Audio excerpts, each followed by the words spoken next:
รายการเสียงจากใจไทยคู่ฝาทุกวันเสาร์หลังเคารพธงชาติเวลา 8 นาฬิกาถึง 8 นาฬิกา 30 นาทีทางสถานีวิทยุกระจายเสียงแห่งประเทศไทยพร้อมเครือข่ายกรมประชาสัมพันธ์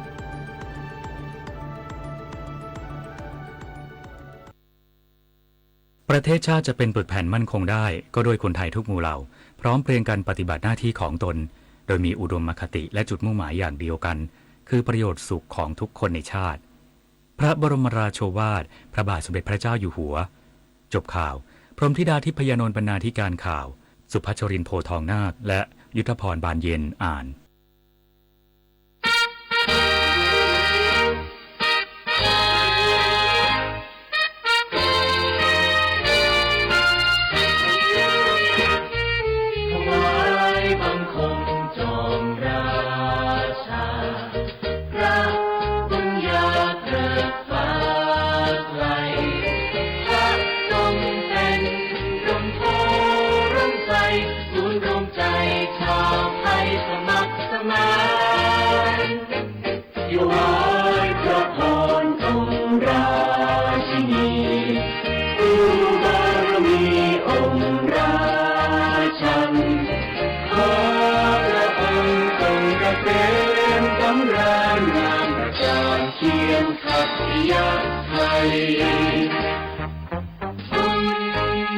จากฟ้าเรื่องรองแสงทองส่งมาให้ฟ้าต่างตกใจมหาราชาราชินีมิ่งขวัญปวงชนชาวไทยเกิดให้พระผู้ว่าในถวายใจสาธุดี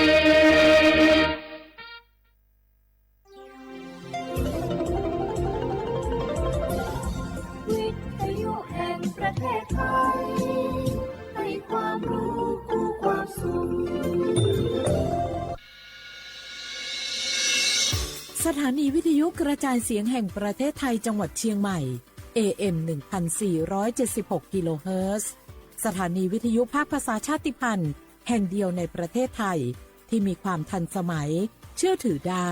สร้างอัตลักษณ์กลุ่มชาติพันธุ์สู่สากล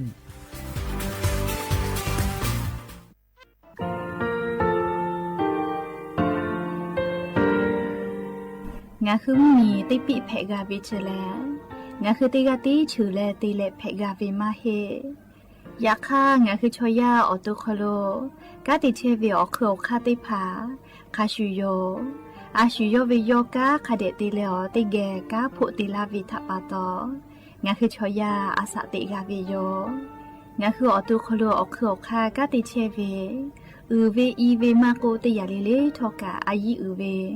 คาชเวเพวิโย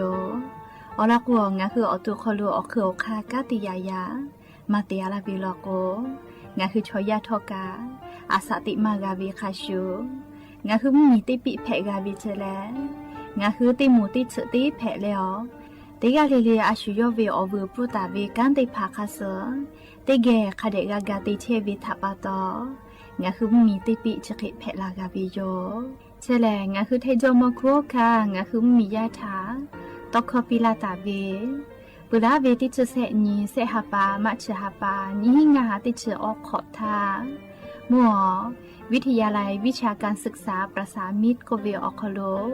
จากเกรทาเทโจมโคโฮคางาคือมียาถาปิยาลาตาเวตอกคติพายโย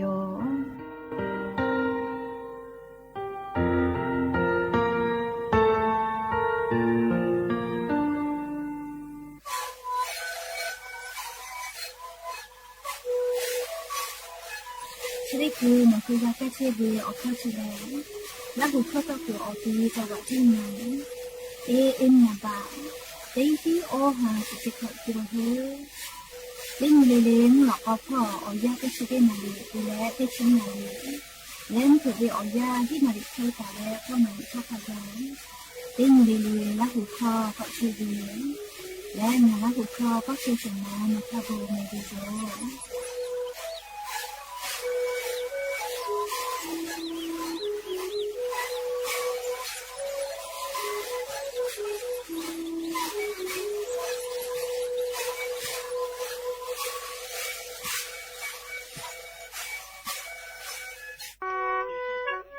อวิโอนีมียาติผาทา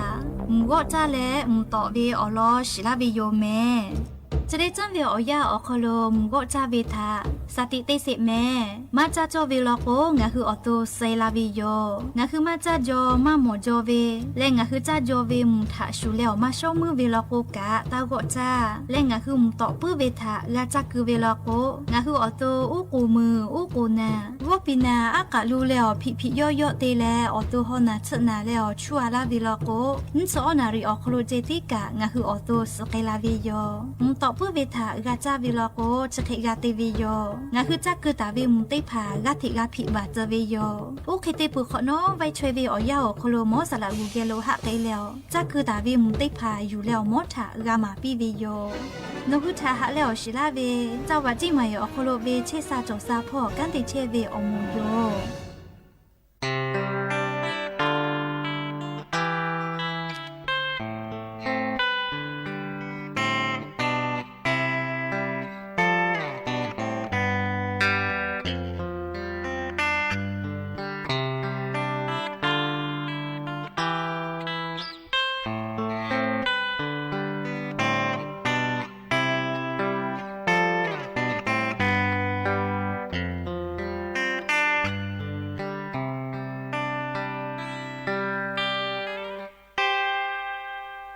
โปไกเชเวงะเอเลโดโลกุโลกาจูโปมูฮอมูลีอีจาโตนีมามาลูโจจาเลโปไกเช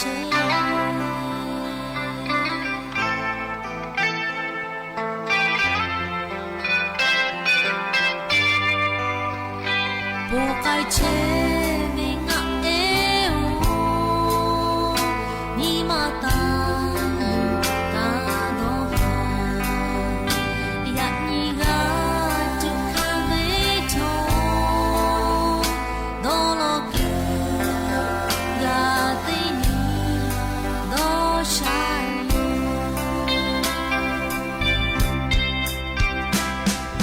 จีคาชูงาโชยาโตงาเอเดเคเคโตโลกุกาทาคาตาโอกายูเลจูไคโล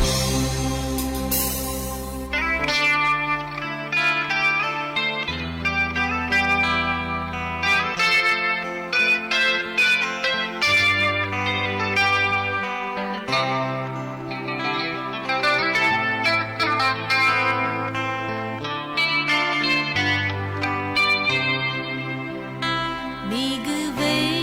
อยาออกโคโลเดนีเลโนโตเจตาเบเบโลเวกาพูเลอีมาลูออกานูเลคือเชลา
อบูดาจาวิโย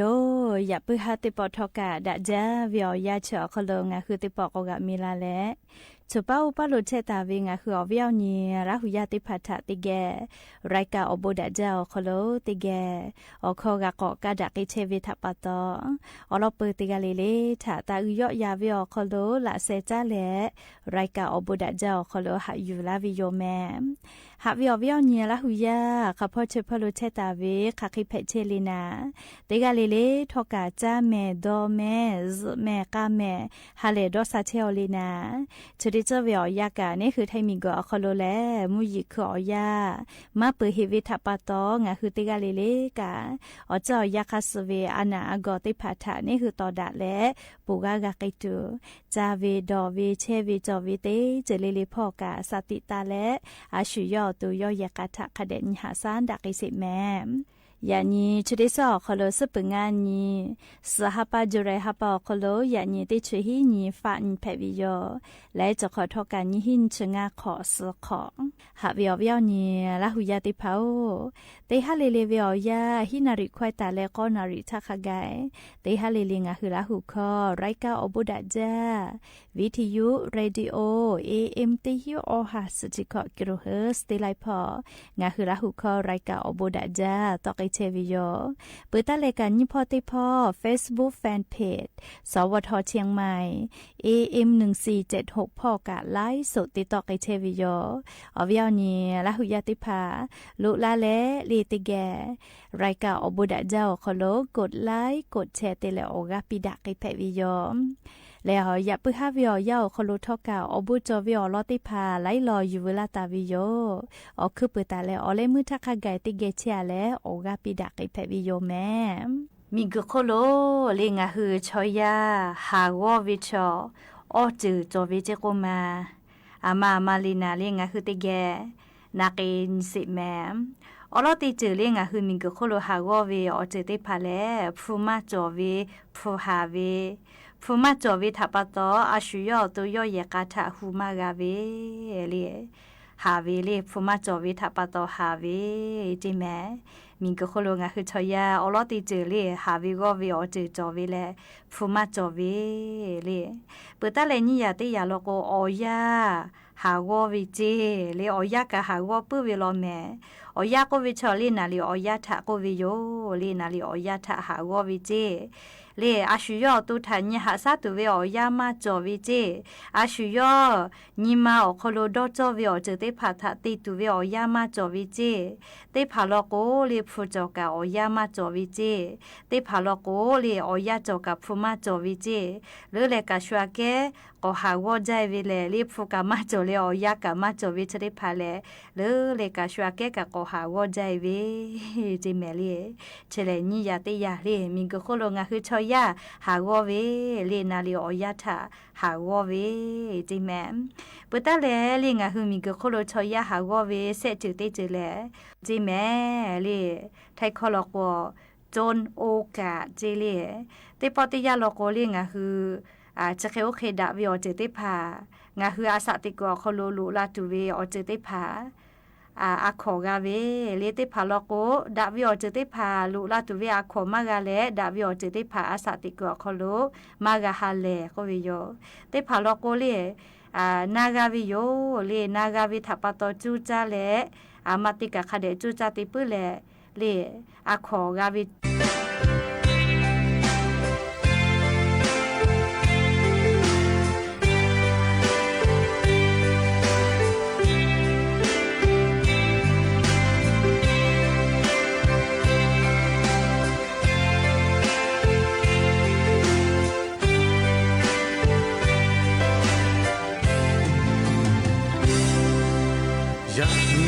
เกลาตุดอตาโคมาตากามาเลลามาลานิมากากะโอตุกามาลาวิทัตตาบุลางาจุจาเวโนปุเจติโยฮับเบโนเกลาเชราตุโปจูจากาเตเรนามา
องเซชบะเตแขกอยู่ตะลาและบัตรประชาชนเตกัวโคโลเจติอานาติกาเลเลหัสซากาวิโยงาคือ10 บาททองเซชบะเยเชวิชอติพาชอป้านาสิแม่อลโกงาโกไกตุเวอเจชได้พาแลโนฮือนาลาโกลาวิทยาธานาเชยอคโลโนฮือนาวิโกวิติพาจะหาไซวิทยาธาขกะเตคโลกาหาซาเพวิเจงาฮือบัตรประชาชนเตกูเยเวอคโลเจติและชดิคือเวอย่างาฮือขะคิกาเตไกตุเวอคาเตพาทานาตาสิแม่อลอเตยาแลงาฮือบัตรประจำตัวประชาชนเตพานี่ฮือ10 บาททอยเยตาเวอเตียคโลอยู่ปีและติปอตีนาวิโกเวพอแต่ญิเลหาซาไกเพวิโยเชเวอคู่กาอาจุยารัฐบาลเวนะเชเยมาหิกาเอกชติภาอคโดกางาคือเชซาจซาพ่อเวสปสชจ้าดาและปอตาเวนะเชเยติภาอคโดกาโนคือลุยและจะหาซาเพวิโยไม่ให้เลกาวุสทากาเคียวติภาอยู่เพวิโยจะได้คืองาคืออโปซาจาเวแลแอปพลิเคชันหมอพร้อมไม่กาแอปพลิเคชันเป๋าตังอคโลเคียวติภานะเชเยมากเกหิทากาเคียวอยู่เพวิโยยากจะได้คืองาคือออนไลน์พ่อเคียวอยู่เพเวนาเชเยคลินิกเตพายอเวอแมอคอนอแลสปสชเกลปอเวลโกอบอุ่นก็เวจอเวโยแคโกคลินิกเวชกรรมชุมชนอบอุ่นเจจะได้พ่อวิคลินิกอคโลกาแพเวลแมคลินิกทัตกรรมชุมชนอบอุ่นเจคลินิกแพทย์แผนไทยชุมชนอบอุ่นคลินิกเทคนิคการแพทย์ชุมชนอบอุ่นคลินิกพยาบาลชุมชนอบอุ่นไม่เลกานาเชฮอกเกไซได้เผาอคโลกาสปสชปอตาเวลโกงาคือลุยและหาซาเพวิโยงาคือไงคลินิกจะได้ผ่าสปสชคโลขกะป้อวิติพาชกาเวลโกเว็บไซต์สปสชคโลลุยเรนกับเพอไม่เลกาสแกน QR Code และงาคือสปสชเกอปอตาวินาเชเยเอกชติพาป้อมาป้อเวอเมติพาเชนเพวิโยแต่ก็งาคือบัตรประชาชนที่กูฝาและนาเชเยอตีสปสชปอตาเวอาจุยารัฐบาลเวมากกว่าเอกชติพาคโลกางาคือเป้านิจาเวคลินิกได้ผ่าเตเลนะเชอฮอกเกไซได้ผ่าโคโลทักขันไกกางาฮือเย็บเพวิโยอยากข้างาฮืออาจุยารัฐบาลเวสยอโคโลลาเวลโกกาบัตรประชาชนที่กูเจติอยู่ลาและงาฮือเชซาจซาพ่อหาซาไกเพวิโยงาฮือนะเชได้ผ่าอยู่เวลโกกาเลือกไกตุเวอคาเซคาจอวิโยอลอเตคาแลนะเชเยอโคโลเวนะเชปิกอติอโคโลเตปอติลอเลอยู่ขอลาเวญิพอเตพอลโกโนฮือเยเชกเป้าเวนะเชปิกอติอโคโลอยู่กับเพวิโยแล้วเลมือเตคาโลโกเซคาเตคาแลไปสนิพ่อฟืลาเจวิโยและต่อปะหะเตเลงาคือนาจาวิโอเจติพากับฟูวิโลโกนาเชยะหะมาเกโกเซโลโลเวโอเคติพากับฟูวิทยาธางาคือสิทธิ์ยูเซฟโกเวเจติพาเยเพวิโยเชวิแลเจ็บป่วยฉุกเฉินวิกฤตโกเวเชวิโอโคโลแลงาคืออเป้านิจาเวนาเชยะอาจุยะเวมาโกเอกโชวิติกาลิเลกาอโคโลโนคือลุเอและเยเพวิโยอโลโกอานาเจติพาเลนาเชยะหะมาเกโกเซลาวิทาปะตองาคือ10 บาททอเซฉบะอโคโลติปอติเยเพวิเจฟูมาปุวิโยไม่เลกานาและนาเชยะหากาเกโจวิทยาธาเจ็บป่วยฉุกเฉินก็เวนาบะแม่เต้ขอก็เชวิทากันชอนาริคาทากับโทรศัพท์ติปีเพวิโยและโนฮืออรอจะได้ผ่ามานาเจและคาเดกอนันดักกาวิโลโกสปสชพ่อเวโทรศัพท์นาบะแม่เต้แซะ0เต้แซะ0ไม่กาไลสปสชไม่กา Facebook สำนักงานหลักประกันสุขภาพแห่งชาติเชวิอโคโลโนฮือนันเพวิโยยันตาแลกุสพ่อโลโกงาคือวิ10 บาททอขกะเตคาโลเชตากุทอกางาคือติปอติ10 บาททอบัตรประชาชนติกูอโคโลเจติเยเพวิโยผู้เปิดตูมาโลอเจเชได้พาแลงาคือมียาอาสาติกอโคโลซาลาวิโยแม่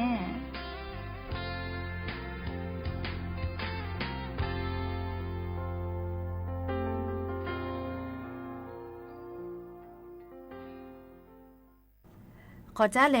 เลเชซาจอซาพ่อจ้าดาเวอลอติพาทางะคือติแกขอนาสิแม่อวิอญาระหุยาติภาโอชิบุญญาวิอยาชมอชเกติภาอาสะกาลาวิทยาธาเลจ้าทะจ้ามาเป็นดะไกปุเวอานาโร NCD อโมติภานี่คือชมอชเกติภาเกโลเพมาวิโลจิแม่มาเวเลชมอติภาแลติภาภาโลโกจ้าตุติภา คาเดมาจิกาอาม่ามากะจ้าปุยเวเล่เขาก็ออกกะมาจอเวทัปตอเลชมชอเกติผาชุดคือเวอยาแลเลอานามาเป็นดักไอปื้อเวอโมติผาเพเวกาถิมาลาวิโยชมชอเกติผาเกียวชุดคือเพมาจาเวอานามาเป็นดักไอปื้อเวจ้าเวดอเวเชเวจอเวอาสติคาถาจ้าดะเลเพลาเวอลอติอานาลีงะคือชมติผาเพมาจาเวนาบัตเตอสมเวอานาจิแมเลเพื่อเลนาบัตนี่เราก็จะได้คือเลบาวาอานาเจอสจ้าอคโลอชอจอเวอานานะอวิญญาณหุยติภาวบาวาอนาชกะก็ตูจ้าแม่งาคือจ้าวิดอวิอคโลคาเดมาจิกาวิทยาทาลีงาคืออตูลูวิสิวิอเจติภาทะกับฟุกเอลาวิโยเฮโกติภาพาโลโกเลจ้าโกจ้ามาวินะช่วยจ้าลิออชูจอวิอาจ้าหมอก็แม่เวตาเปียวอาลูทากะอยู่จ้าเรียกโกจ้ามาช่วยเวจ้ามาอาเลแม่จ้ามาแต่ก็เลยมือเลี้ยงหัวตุคโลเลยอานาติจือปติจือเพตอลาเวอสมเวอานากะก็ตูวิติอานาโยหาซาเลกะมาในปื้อแม่เลยเคตเลเลยบาวาอานาอสจ้าอคโลอชอตาวิกะคาชุโยเฮกงะคือติกาลิเลกะยะญีอาสากาลาวิติยาทาจ้าวิดอวิพ่อกะสอจ้าปื้อวิโยนี่คือหมอก็แม่เวจือเวดอจอเวเจติกะอยู่มาเพลอเลียอลอกงะคือดอจอเวจือเวอเจติภาคสติกะอยู่วิติยาทาก็ตูจาเวเลียอานาบาวาอานามาโกอสมเวอานาชะได้ผางาคือชมชอแกเกียวกาทิเพมาวิเจจะได้คือเพมาจาเวนาบัตเตอสมเวอานาเลียติฮาเวียปุเสสอเวลก็ออชขอปุเสเคเลงาคือไทมิงก็เขาชมชอแกติผาเพมาเชวิลอจิแม่เบื่อเลยนาบัตนี่บาวาอานาลก็ติฮาเวียนชติปุเสจิแม่เบื่อแล้วอุนเนพอจันดาเวอานานาลีนี่ปุเสพะคิจอเชวิลอเจเลชูเวมอลาเวและโอกามาจอเวเลจะเขตยาลาโกเลเลอตุโคโลอานาจะได้พาเตเจปุเตเจเพตอลาวิเจอานาจะได้พาเลฟากาเวโยเลฟาเวอค่าเคกาติฟาเลโกโกเตงาคือจ้าวิดอวิทากาฝึเปจ้ากาจิกาวิโยเลเจ้าหลอกคือลอยจ้าชมคอกเวจ้าผู้จ้าลือหลอกเวบ้ากเวเลเฮก็ชอจ้าวิอชูจอมาเวอาเลเมอาเลค่ะนาปอพอยคือเวชได้พากางาคือกาจายอกวิโยเลออติพาจากาเลเข้ากล้องก็เวนะเลจานอชอจอมาวิจิแม่ติกาลอกจะสิออจ้าเจเลเตนิเวอคโลเลงาคือออจ้าเวอลูกูนะออลูกูอลือมาจ้าจอเจขโนติพากาชมามาช่วยเวลโกตาจ้าเจเมลิชมาชกาชอจาเวลโกชมามาตาจ้าเจสาลือเลกาชดิจอทุเรียนเลทุเรียนแม่วิอยาเพวิโยลีอลงากุดจอจ้ายาคติผาลโกมาดจอลีอปิญูเวขามากาจีเอโกงาคือทุเรียนชกาจ้ามาจากุมาดาลอแม่อชอคือว่ามือจงมาจาเวจกุมาเรียกติเลฮอเวอซาจอเวเจทุเรียอคโลกาเฮโกฮอจาลืจังาคือฮอจาลืจาทาลีทุเรียจาเวลโกกาอตุโคกาทิฮอวิจิแม่อุกุมืออุกุนาลาวิโยโอกูกะมือลาวิโยลิมาโนมาเทติเลมุยลาวินาลิฮอจาวิอยาวคโลลิทุเรียจามาวิชกะเฮโกลิงาคืออสมุเวอานาเพเลลิบาวาอานาเพวิชอติพาเลจัตุคาเดกาจิกาเลคาเดกานิสอจาปุวิโยหรือเลกามอสาลากูปิลาวินาชติพาทออยาจอจอลิงาคือคาเดกาดอวิโยแต่ก็แลอวิอเนียราหุยาติพาทาชุดิคือวิอยาชมอชเกติพาเกอเพมาจาวิอานาแลลี่นาบัติอสมเวอานานาบัญบาวาอานาเจเรียกกงาคือชมติภาจาวิดอวิพอคาเดจิกาปื้อแลลี่อตูเชซาจอซากาตูอโปนาลีติกาลิเลทาอลอชติภาอยู่เวลาแลลีจะเคเกามาลาวิโยแม่เฮก็อยากปื้อฮาติปอ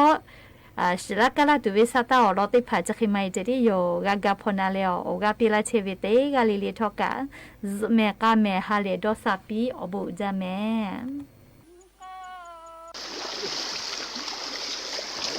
โอริโกมานีอาชริติคืออาสริติลาลิโกงาอุตอลิงาฟูลิงาจาลิจูเอลิโตเอางามริเนฟูริมา ตาเจมาสุบริติคือสุบริติลาโกตอลิปะเกลิปะเสลิโอมุริจูเอลิโทเองาอุริเนสุริยะเจลิตาเลยางาอุริเนฮาลิอาโพลิตาเลงาอุยาลิอันลิติลาลิโซเอลิสุเจลิอาโกลิโลกานิอาอันลิติลาลิลุอิลิสุเจลิอาโกเจสาลิอาเบอุลิกาเคติอาลิอันลิติกาลิสุติเลยาลาทุลิภาโกลิกาเคติอาลิอานุริเตกาลิสุเอลิกุเอลิเวติโลเจอาอุกาลิอาเอสาคาลิติเปลิตุอาลิทาเอนิดุคาลิติเปลิจิอาลิทาเออามุจาลิสาคาลิติอาลิทาลาลิจิลาลิปาลิลิอาจาลิโลกานิกอลิอาดานุริยาฮาเลอาคิริอาสานุริยาลาลิจาเลเจตุลาลิอานุริเนบอลิโลเจมาจิลาลิอานุริเน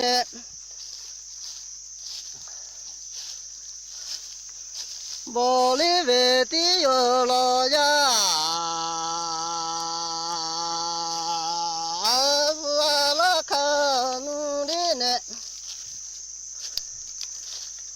จอลิคาติริโมเวนาอุริยะสุริเดอาลิเจติโกอานาอุริยะฮาลิเนอาลิโปติโกมุลาลิสากาลิติเปริเทลานุริเนอาลิอาโบยามุจาลิสกคาลิติเปริจิลานุริเนทาลิจามาลิโบมาเดชุเจ้าชะมิโอเบอานิมาจาเว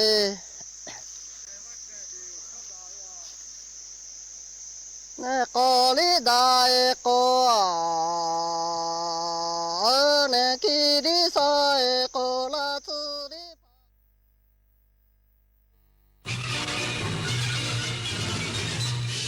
สถานีวิทยุกระจายเสียงแห่งประเทศไทยและเครือข่ายทั่วประเทศเสนอข่าวต้นชั่วโมงรู้เร็วรู้จริงเกาะติดทุกสถานการณ์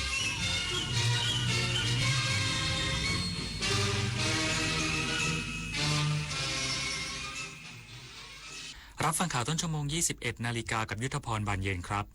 กรุงเทพมหานครจัดระเบียบวินรถจักรยานยนต์สาธารณะบนทางเท้าเพื่อคืนทางเท้าให้กับประชาชนอีกสักครู่กลับมาติดตามรายละเอียดครับ รู้ไหมว่าโรคพิษสุนัขบ้าติดต่อสู่คนได้และหากแสดงอาการแล้วไม่มีโอกาสรอดถูกสุนัขหรือแมวกัดข่วนหรือแม้แต่เลียบาดแผลอย่ารอช้ารีบล้างแผลด้วยน้ำและสบู่ให้สะอาดแล้วไปพบแพทย์ทันทีเพื่อรับวัคซีนป้องกันจำไว้วัคซีนช่วยชีวิตได้โรคพิษสุนัขบ้าป้องกันได้ถ้ารู้ทันและไม่ประมาทอย่าชะล่าใจถูกกัดถูกข่วนถูกเลียบาดแผลรีบฉีดวัคซีนทันทีถนนดนตรีไลฟ์เดือนกรกฎาคมพบกับศิลปินนอนเปลผู้เฮกล่อมความฝันด้วยบทเพลงปลูกใจจุ้ยสุบุญเลี้ยงพร้อมวงทมนเด็กๆจากโรงเรียนเล็กในทุ่งกว้างบุรีรัมย์วันพุธที่30กรกฎาคม2568เวลา 18 นาฬิกาณห้องออดิทอเรียมอาคารศูนย์ปฏิบัติการถนนวิภาวดีรังสิตกรุงเทพมหานครติดต่อเข้าชมฟรีได้ที่ Facebook ถนนดนตรีเรายังเป็นนักเดินทางเมื่อเราก้าวทันเราต้องรักษาพัฒนาและส่งเสริมผลประโยชน์เพื่อความก้าวหน้าสู่ยุทธศาสตร์ที่สำคัญเราพร้อมผลักดันกิจกรรมเชิงรุกที่สร้างสรรค์ในทุกมิติรวมทั้งสร้างสรรค์ความเข้มแข็งในภูมิภาคที่มีอาเซียนเป็นศูนย์กลางเราสนับสนุนการส่งเสริมและเชื่อมโยงในเวทีเจรจาการค้าการลงทุนเรารักษาสันติภาพเสถียรภาพความมั่นคงและความมั่งคั่งประชาคมอาเซียนประชาชนเป็นศูนย์กลางเราไม่ทิ้งใครไว้ข้างหลังมหานครแห่งอาหารและบริการหาล้านสู่ตลาดโลกซอฟต์พาวเวอร์ด้านอาหารปลากุเลาเค็มตากใบนราธิวาสไก่เบตงยะลาปูทะเลปัตตานีโคพันธุ์พื้นเมืองและแพะวัตถุดิบชั้นเยี่ยมของท้องถิ่นได้รับมาตรฐานอาหารสากลและอาหารหาล้านผลักดันให้เป็นพื้นที่มั่นคงทางอาหารสร้างเศรษฐกิจชุมชนเพื่อยกระดับคุณภาพชีวิตภายใต้ระเบียงเศรษฐกิจหาล้านจังหวัดชายแดนภาคใต้กรุงเทพมหานครจัดระเบียบวินรถจักรยานยนต์สาธารณะบนทางเท้าพร้อมกำหนดบทลงโทษหากผู้ขับขี่กระทำผิดฐานขับขี่รถบนทางเท้าเกิน2 ครั้งนายเอกวรัญยูอมรปานผู้ช่วยเลขานุการผู้ว่าราชการกรุงเทพมหานครและโฆษกของกรุงเทพมหานครชี้แจงถึงสถานการณ์และการบริหารจัดการวินจักรยานยนต์สาธารณะในพื้นที่กทมรวมถึงสาเหตุที่ยังพบวินบนทางเท้าว่าปัจจุบันกทมมีวินจักรยานยนต์สาธารณะทั้งสิ้น5,365 วินมีผู้ขับขี่จำนวน 79,521 รายและสถานที่ตั้งของวินมีความหลากหลายโดยแบ่งเป็นตั้งอยู่บนทางเท้าพื้นที่เอกชนผิวจราจรและสถานที่อื่นๆซึ่งจำนวนวินและผู้ขับขี่สามารถเปลี่ยนแปลงได้ตลอดเวลาตามสถานการณ์เช่นการเลิกขับขี่การมาขอขับขี่รายใหม่การถูกดำเนินคดีหรือการเสียชีวิตซึ่งเหตุผลที่ยังพบวินบนทางเท้าอยู่นั้นส่วนใหญ่พบสาเหตุที่วินจักรยานยนต์บางส่วนยังคงตั้งอยู่บนทางเท้ามีปัจจัยจากข้อกำหนดทางกฎหมายในอดีตก่อนที่จะมีการแก้ไขกฎหมายในปีพุทธศักราช 2559 ส่งผลให้วินที่มีการประกาศจัดตั้งก่อนปี 2556 สามารถตั้งอยู่บนทางเท้าได้แต่หลังปีพุทธศักราช 2559 กฎหมายไม่สามารถพิจารณาอนุญาตให้ตั้งวินบนทางเท้าได้อีกต่อไปและกำหนดมาตรการควบคุมและบทลงโทษหากผู้ขับขี่คนใดกระทำผิดฐานขับขี่รถบนทางเท้าเกิน2 ครั้งคณะอนุกรรมการประจำกรุงเทพมหานครมีอำนาจถอดชื่อผู้นั้นออกจากการเป็นผู้ขับขี่วินจักรยานยนต์สาธารณะได้สัพทวีศรีวิบูลย์รายงานรัฐมนตรีว่าการกระทรวงทรัพยากรธรรมชาติและสิ่งแวดล้อมลงพื้นที่ติดตามการแก้ไขปัญหาชุมชนในพื้นที่ป่าอนุรักษ์จังหวัดพัทลุงเร่งยกระดับคุณภาพชีวิตให้ประชาชนที่อยู่อาศัยในพื้นที่ป่านายเฉลิมชัยศรีอ่อนรัฐมนตรีว่าการกระทรวงทรัพยากรธรรมชาติและสิ่งแวดล้อมเดินทางมายังหน่วยจัดการต้นน้ำคลองป่าพรุเพาะจังหวัดพัทลุงเพื่อติดตามความก้าวหน้าการดำเนินโครงการพัฒนาชุมชนในพื้นที่ป่าอนุรักษ์เขตรักษาพันธุ์สัตว์ป่าเขาบรรทัดจังหวัดพัทลุงตามนโยบายเร่งรัดให้กรมอุทยานแห่งชาติสัตว์ป่าและพันธุ์พืชและกรมป่าไม้ดำเนินการแก้ไขปัญหาชุมชนในพื้นที่ป่าอนุรักษ์โดยยึดหลักการมีส่วนร่วมของทุกภาคส่วนและให้ความสำคัญกับสิทธิความเป็นอยู่และความมั่นคงของประชาชนที่อาศัยอยู่ในพื้นที่ป่าอนุรักษ์โดยจะเดินหน้าขับเคลื่อนพัฒนาชุมชนที่อาศัยอยู่ในพื้นที่ป่าอนุรักษ์บนพื้นฐานของความเข้าใจความร่วมมือระหว่างรัฐกับชุมชนพร้อมยืนยันว่าจะสนับสนุนผลักดันนโยบายต่างๆให้เกิดผลอย่างเป็นรูปธรรมเพื่อให้พื้นที่ป่าอนุรักษ์เป็นพื้นที่แห่งความอุดมสมบูรณ์และเป็นที่พึ่งพิงของชุมชนอย่างยั่งยืนต่อไปเพื่อให้ชุมชนมีคุณภาพชีวิตที่ดีและอยู่ร่วมกับป่าอนุรักษ์ได้อย่างยั่งยืนและจะขยายผลในพื้นที่ป่าอนุรักษ์ให้ครอบคลุมทั่วประเทศที่มีชุมชนอยู่224ป่าอนุรักษ์ 4,042 หมู่บ้าน พื้นที่รวมกว่า 4 ล้านไร่ นพพรพลไม้ สวท.พัทลุง รายงาน รัฐมนตรีว่าการกระทรวงเกษตรและสหกรณ์เปิดคลินิกเกษตรเคลื่อนที่ในพระราชานุเคราะห์จังหวัดนครศรีธรรมราชยกระดับบริการถึงมือเกษตรกรหนุนองค์ความรู้เพิ่มรายได้ลดความเหลื่อมล้ำนายอัธกรสิริรัตยากรรัฐมนตรีว่าการกระทรวงเกษตรและสหกรณ์เป็นประธานเปิดโครงการคลินิกเกษตรเคลื่อนที่ในพระราชานุเคราะห์สมเด็จพระบรมโอรสาธิราชสยามกุฎราชกุมารเฉลิมพระเกียรติเนื่องในโอกาสวันเฉลิมพระชนมพรรษาพระบาทสมเด็จพระเจ้าอยู่หัววันที่ 28 กรกฎาคม 2568 ที่ศูนย์ขยายพันธุ์พืชที่ 4 จังหวัดนครศรีธรรมราชตำบลนาบอนอำเภอนาบอนจังหวัดนครศรีธรรมราชโดยงานดังกล่าวถือได้ว่าเป็นกลไกสำคัญในการยกระดับบริการด้านการเกษตรให้ถึงมือเกษตรกรอย่างทั่วถึงสร้างโอกาสให้เกษตรกรได้เข้าถึงองค์ความรู้และนวัตกรรมใหม่ๆอย่างแท้จริงสำหรับในปีนี้มีกำหนดจัดขึ้นในระดับจังหวัดทั่วประเทศในห้วงระหว่างวันที่ 1-31 กรกฎาคม 2568 คาดการณ์ว่ามีเป้าหมายเกษตรกรในโครงการรวมกว่า 8,900 รายทั้งนี้ในส่วนของพื้นที่จังหวัดนครศรีธรรมราชได้กำหนดจัดงานดังกล่าวขึ้นระหว่าง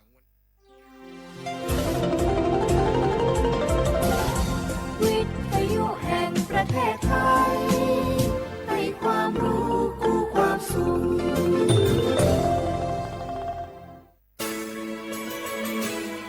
สถานีวิทยุกระจายเสียงแห่งประเทศไทยจังหวัดเชียงใหม่ AM 1476 กิโลเฮิรตซ์สถานีวิทยุภาคภาษาชาติพันธุ์แห่งเดียวในประเทศไทยที่มีความทันสมัยเชื่อถือได้สร้างอัตลักษณ์กลุ่มชาติพันธุ์สู่สากล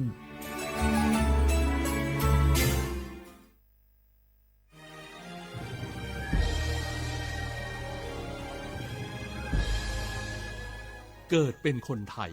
เติบโตบนผืนแผ่นดินไทยจงภูมิใจในความเป็นไทยชาติไทยเรานั้นนับเป็นชาติที่มีความเป็นมาเก่าแก่ยาวนานเรามีภาษาวัฒนธรรมและมีสิ่งต่างๆที่เป็นเอกลักษณ์ให้เราได้ภาคภูมิใจในความเป็นคนไทยเราควรเห็นคุณค่าและมีความรักชาติหวงแหนแผ่นดินอันเป็นมรดกของบรรพชนร่วมภาคภูมิใจในความเป็นไทย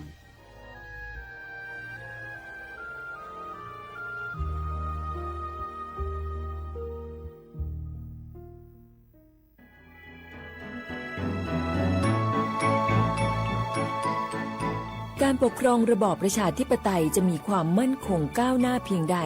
ขึ้นอยู่กับการที่ประชาชนในชาติรู้จักสิทธิเสรีภาพทำหน้าที่ตามความรับผิดชอบและมีคุณธรรมเมื่อมีความคิดเห็นที่แตกต่างเราจึงต้องเรียนรู้และแก้ปัญหาไปด้วยกันด้วยความสามัคคีปรองดองของคนไทยทั้งชาติเพื่อก้าวสู่ประชาธิปไตยที่มั่นคงรู้สิทธิรู้หน้าที่ตามวิถีประชาธิปไตย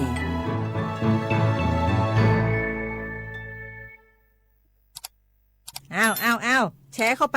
ปบะอ่านเลยกะแก้วกับผมก็ดูอยู่นี่นะเจนี่มันก็เป็นโลโก้ของหน่วยงานราชการนะนี่เข้าไปตรวจสอบเป็นยังว่ามาจากหน่วยงานรัฐแต่ก็ระวังก็เป็นเหยื่อเข้าปลอมเนอะเอาจะนั่นเลยก็นี่ใจถ้าบัตรตรวจสอบให้ชัดเจนนะแต่ที่จะได้ประโยชน์กลับส่งผลกระทบสมัยนี่มันหลอกกันง่ายนะหลอกเรื่องการทับซิทนั่นนี่โน่นเพื่อให้เขาไปกรอกข้อมูลส่วนบุคคลแล้วก็เอาข้อมูลเหล่านั้นเนี่ยไปทำธุรกรรมต่างๆหรือแม้แต่หลอกให้คลิกลิงก์สารพัดที่มันจะทำนี่นะถ้าอันโหจะเนี่ยจะได้ดีนี่เจนี่อย่างแรกเนี่ยต้องตรวจสอบข้อมูลให้ชัดเจนจากหน่วยงานรัฐเนี่ยก่อนข้อ2ต้องมันติดตามข่าวสารหูเต่าตันและข้อ3ต้องมีสติไม่ได้เจืออย่างง่ายๆนะเพราะว่าพวกมิจฉาชีพมันจะใจความเจือความศรัทธาความโลภและก็ความกลัวมาหลอกคนทำให้หลายคนตกเป็นเหยื่อเฮาก็ต้องแบบเป็นส่วนหนึ่งในการตกเป็นเหยื่อหรือแชร์ข้อความอันเป็นเท็จบางอันเนี่ยเฮาก็จะมีความผิดใดอยู่ดิมว่าดีหาเรื่องติดคุกแล้วแก้วนี่นะ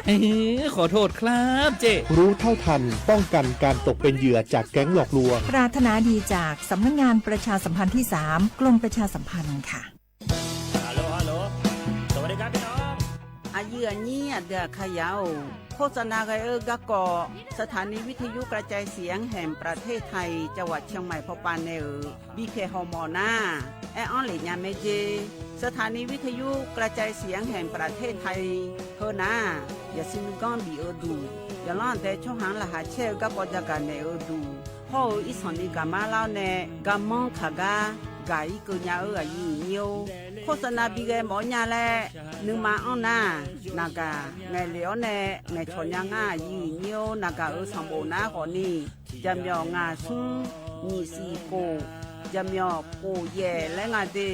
ใจที่โบนะคนนี้จำยอเวนี่นี่โกเย่งาสีเวและงาอีเนียวมาเจอเกญานี่รู้กันไหมสิทธิบัตรทองหรือบัตร30 บาทเป็นสิทธิหลักประกันสุขภาพตามกฎหมายที่ช่วยคุ้มครองคนไทยทุกคนให้เข้าถึงบริการสุขภาพที่จำเป็นโดยไม่ต้องเสียค่าใช้จ่ายเลยนะครอบคลุมทั้งการรักษาพยาบาลการป้องกันโรคการฟื้นฟูสมรรถภาพทางการแพทย์เรียกว่าช่วยให้คนไทยอุ่นใจกันเลยทีเดียวสอบถามเพิ่มเติมสายด่วนสปสช1330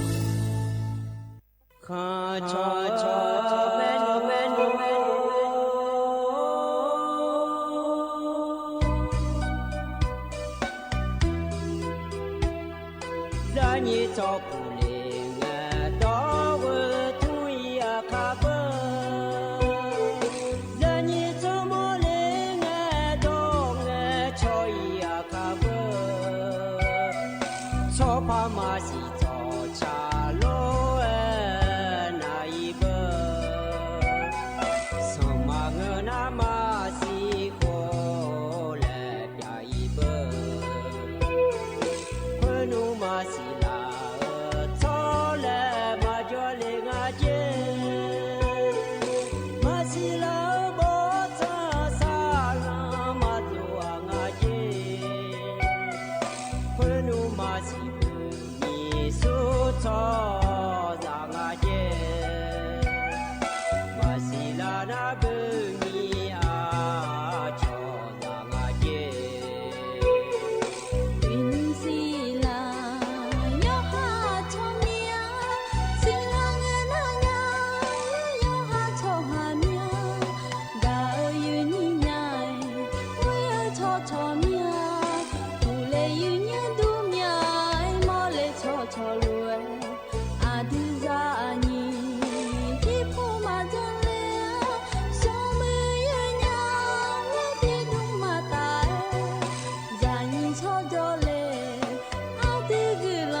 Acho ne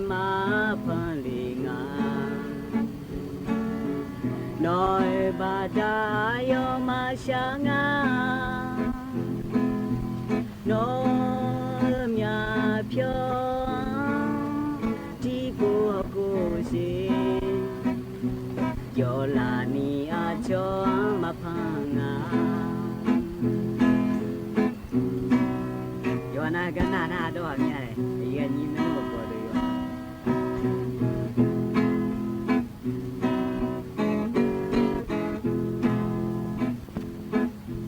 กายนี่เมนูชดเดียว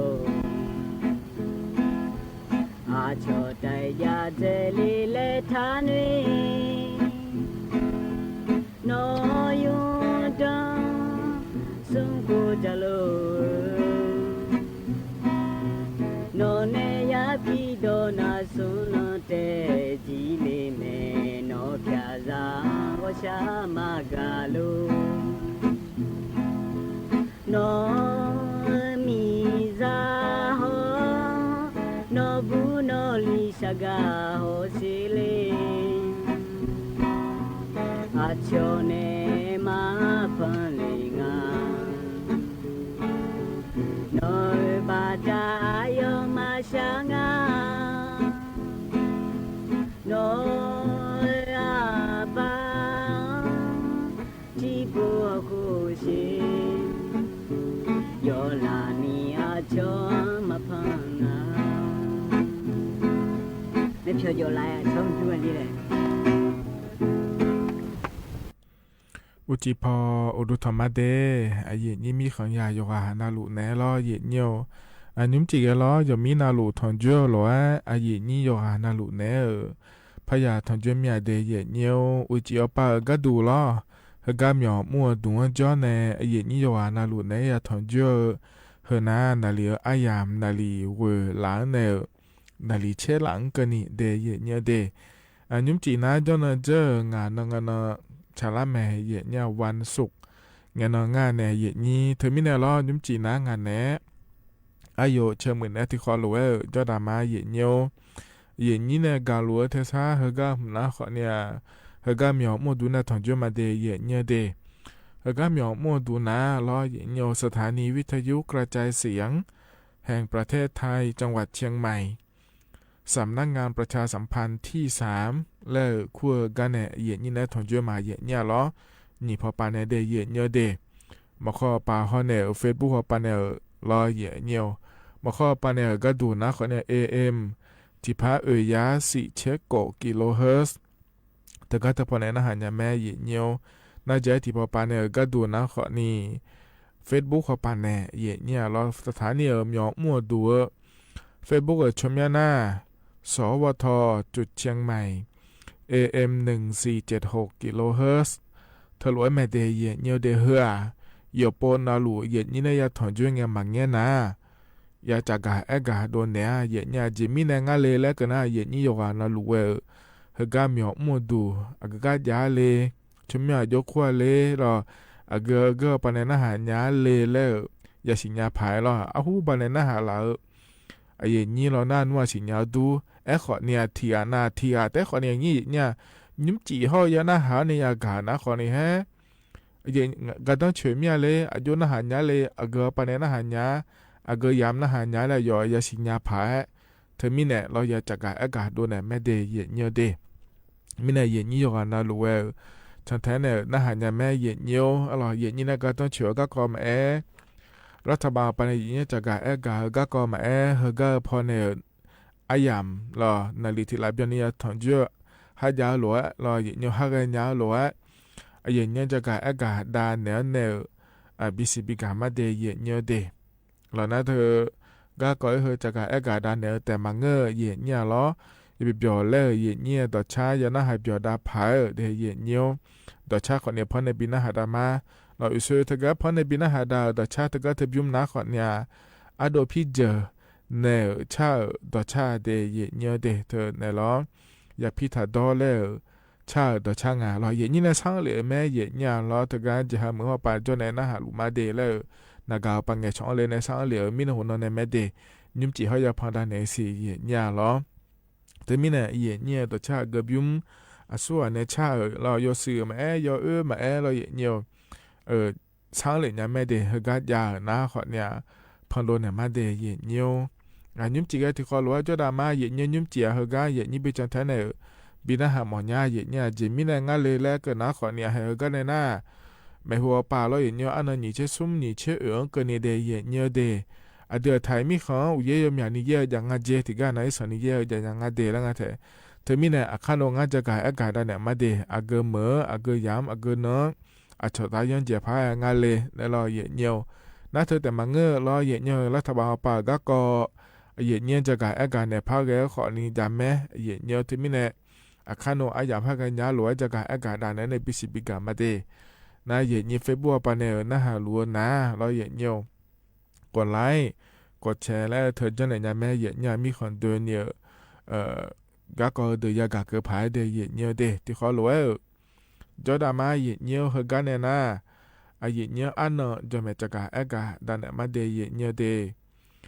ยุมจีเฮกันเย็นนี่เนี่ยถอนจั่วล้อเดียอาคาอันเนาะนะโหที่นั่นชะลางาเดียเย็นเดบลาสีนะสีอาโคนะเซที่โหงาเย็นไทยอันนั้นนะอีนาวันศุกร์ล้ออันนั้นเชี่ยบาลาเฮสีล้อเย็นกรกฎาคมและขั้วสีเดอาโคนะหยิพังงายาโกเชแยง่าเย็นล้อเฮนาโคโตลาโตล้อเย็นนะทอนเจอยุมจีอายาเมื่อละขั้วเย็นงานนี้ก็แหลมท้าเฮเมื่อจะกาได้ในมีนะเย็นต่อชาติยุมแล้วพนักหาตามาเย็นอิยุมเฮกาพอนเนลบินะหาดาต่อชาเฮกาเฮยุมนะล้ออายุมีเกเนลชาอาหูปาเนลดอชาไม่ได้เชโคงยากาแล้วชาดอชาเย็นล้อที่คอโลนะฮะเบียดามาเย็น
ทกายุมพอเนอบินาหาดาต่อชาทกาเทบยุมนาล้อเยเนียวอายุมีเกเนอชาต่อชางาเดเยเนียวเดโยฮานาหลวงพอเนอบินาหาดาเกอายานาหาเบียวดูล้อเยเนียวเฮกาจุลาปาลาอเนนาหาลาเยนี้โยฮานาหลวงอุตุธรรมะเดเยเนียวเดเฮกามาข้อปะเนนาหาแมเฟบัวปะเนนาหาแมลอหาเกมีขอจนเนนาหาหลวงมาคาเดที่อานานะขอเนี่ยชอมีของอีโดเนี่ยก็จะมุ่งจากขอตัวเอี้ยวโลแล้วรอเยเนียวยอมอย่างมีขอละคุยจนในขอเนี่ยนะหาหลัวตัวล้อยังมุ่งจะซาตัวละคุยตัวดาหล่อเดียวกันนะหลัวล้อเยเนียวยอกันนะหลัวกับบีเกอร์มาเดเยเนียวเดส่วนงานเนี่ยในทาหลัวเยเนียล้อเฮก็เฮมีอันละคุยนะอุยหล่อเดือดไทยมีขอละคุยจะแล้วอังลายาเยเนียล้อถึงมีในยอมอย่างก็อุยเยเลยยังงานเดแล้วงานที่กันเอาอยู่ส่วนนี้เยเลยเนี่ยย้อนพาเกงอาเจเยเนี่ยถึงมีในล้อแห่อาคารนึงสอนในละตาปากระดูเราจะการเอกาได้ในบิสิบิกาญาเดเยเนี่ยเดอาคารนึงสอนกระดูเราหน้ามัวเราถึงการอีสานปาเมียเนี่ยละอังงานเยเนี่ยจะแล้วล้อเยเนี่ยเยนี่สาวปาที่อนาจนในนะฮาลุนาล้ออาเกเมออาชตายันเยพายงาเลยและนะขอเนี่ยหนองคายบึงกาฬสกลนครพนมมุกดาหารยะโสธรอำนาจเจริญห้องในอุบลพอปาเจเยเนี่ยถ่ายมีเขาในก็เชียวปากระดูนะคนนี้กาญจนบุรีห้องในราชบุรีและคุกาเดนำมาดูเหวปากระดูนะคนเนี่ยนครนายกปราจีนบุรีจันทบุรีตราดพอปะรอถ่ายมีเขาในเอาปากระดูนะระนองพังงาภูเก็ตกระบี่ห้องในตรังรอเยเนียวอินยุงก็ยามหลักคุยเยนี่เถียในมาลาซาปาโดเดคาอิมาเดและนายจังหาเยเนี่ยยอมยาเมือพอปาเราเยเจียมยาเนี่ยยังไงเดและทุลัวจากเอกาแม่เยเนี่ยเอลเฮนะอาคารนึงสอเยเนี่ยล้อหน้าจอนังเงินเยเนี่ยเอลจอนังเงินนะเฮก็เดือไทยมีคนละต่อเป่าเยละเกิดงาเดเยเนี่ยเดอยู่เยยอมยานี่เยเธอล้อเลยเยนี่เธอไม่แน่ล้อเยเนี่ยก็เมื่อยังพาเรื่องอะไรแล้วนาเดเยเนี่ยเดอันนั้นนี่เชื่อในนี่เชื่อติล้อเยเนี่ยไม่หังสอนน่าจะเมื่อพอปาเยเนี่ยลำปางล้อพะเยาน่านแพร่อุตรดิตถ์สุโขทัยตากพิษณุโลกเขาในเพชรบูรณ์หัวปางงาเดเยเนี่ยเดเพื่อเดือไทยมีคนในละตาป่าเดือขายอมยาผู้เฮบปาอยากล้อเยเนี่ยทกาเนนี่เชในนี่เชติวิเยเธอละเกิงาเดและจะกาอากาศได้เลยมันนี่นะเฮกาแต่มังยอมยาเราไทยมีคนเดินเนี่ยยอมยาเมื่อละคุยจังพาแกง่าเยเนี่ยไอ้ขอเนี่ยเดือขายอมยานี่จ่อกาจะกาอากาศเกินไหนเลยเดยอนาลวยจังยาพายเราเยเนี่ยน่าทกาอันนี่เชเนี่ยในนี่เชเกินนี่และพังงาแถเยเนี่ยเหรอนี่เช่นี่ในนี่เช่เกินนี่เฮก็เกลือยามนะขอเนี่ยไม่ห้องสอนเจ้มาเหมืองเจหาเหมืองรอลำพูงลำปางรอพะเยาเดน่านแพร่อุตรดิตถ์สุโขทัยพิษณุโลกพิจิตรเพชรบูรณ์กำแพงเพชรข้อเนี่ยตากเย่ยเนี่ยเดือค่ะช่วยเจอจังหวัดตากปาขอนี้จ้อยแม่แน่เย่นี้ถึงมีแน่รอแห่ย้อนเจพาแกน่ะเจหาเหมืองปะลำปางพอปะเย่เนี่ยรอเจมีแน่งานแล้วเกินหน้าอันนั้นนี่เชื่อในนี่เชื่อเกินนี่รออุยเยี่ยมอย่างนี้เลยยังไงเดทิกานะรอยาย้อนเจงาเดแล้วทุเรศจากการเอกาแม่อุยชัดเชื่อปะรอทกาเธอพอหรือดาวสำนักงานปพแล้วขั้วงานในอย่างนี้เจริญเงี้ยขอนยอมอยากาอย่างนี้รออุยเยี่ยมอย่างนี้เยี่ยเลยเนี่ยรออำเภอพระปาแม่มฉันแบบยาเลยยารออำเภอแม่แตงอำเภอยอมอยากปะอย่างนี้รอดอลตะกอคือเลยรอบบ่าคือเลยเราบ่ชองเราบ่คือเลยรอเยเนี่ยยอมอยากก็เดเลยเดเยเนี่ยเดที่มีเนี่ยเฮก็อยู่ชัดเชื่อไปในจากเอกาลัวเยเนี่ยรอ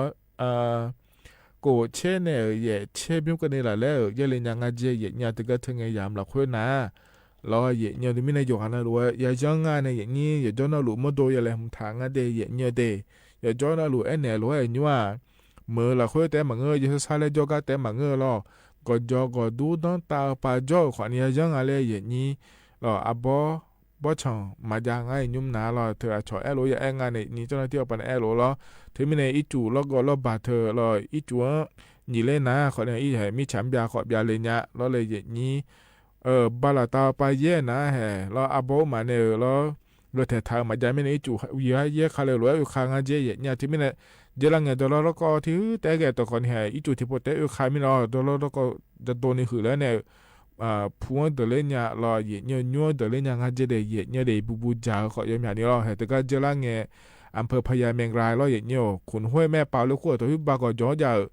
ส่วนนึกก็เยอะรอตัวละก็ทนานนี่คือเลยเนี่ยผู้เราเนี่ยเท่านั้นเดลเลยเยอะเดเธอมีเนี่ยก็การจ่อขอนี่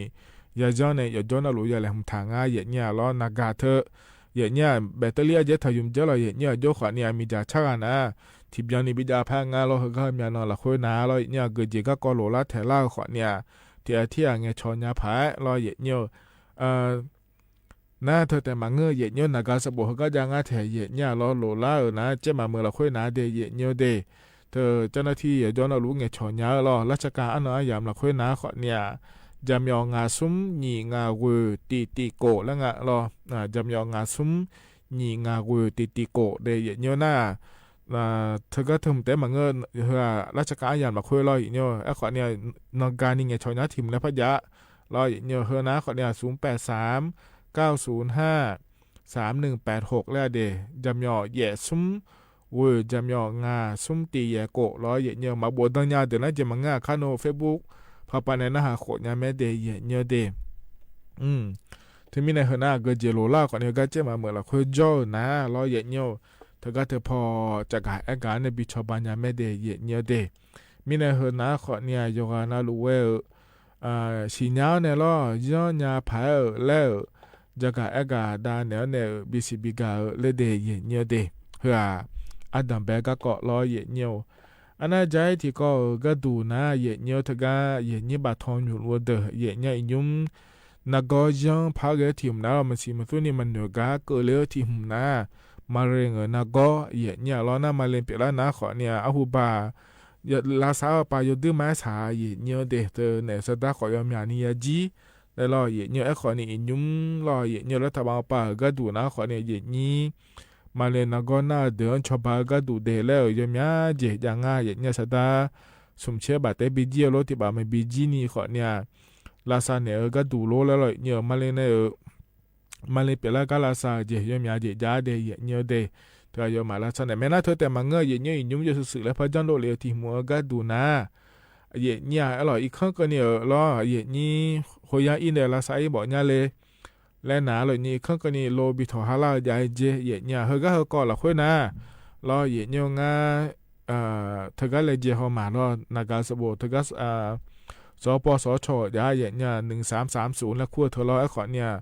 ช่วหายมยาเนี่ยเธอก็จะพอหน้าหาเลี้ยวโจมีในจิงอ่ะเนี่ยรอนากาเช่งอ่ะเพอรอเช่งอ่ะนาทีเบียเนี่ยดอโจสักส่วนเนี่ยเยอะตัวละเจ้าสองอย่างเนี่ยที่มีเนี่ยเนี่ยมึงเหมือนอาหารในแล้วดูมารออยู่เจมาเจงเนี่ยอยู่หาอีกคนจ้อเนี่ยแล้วงานมาเลยเปียกเนี่ยเลยรอไอ้ขอโลโหยาเอี้ยล่ายอสารเนี่ยเลย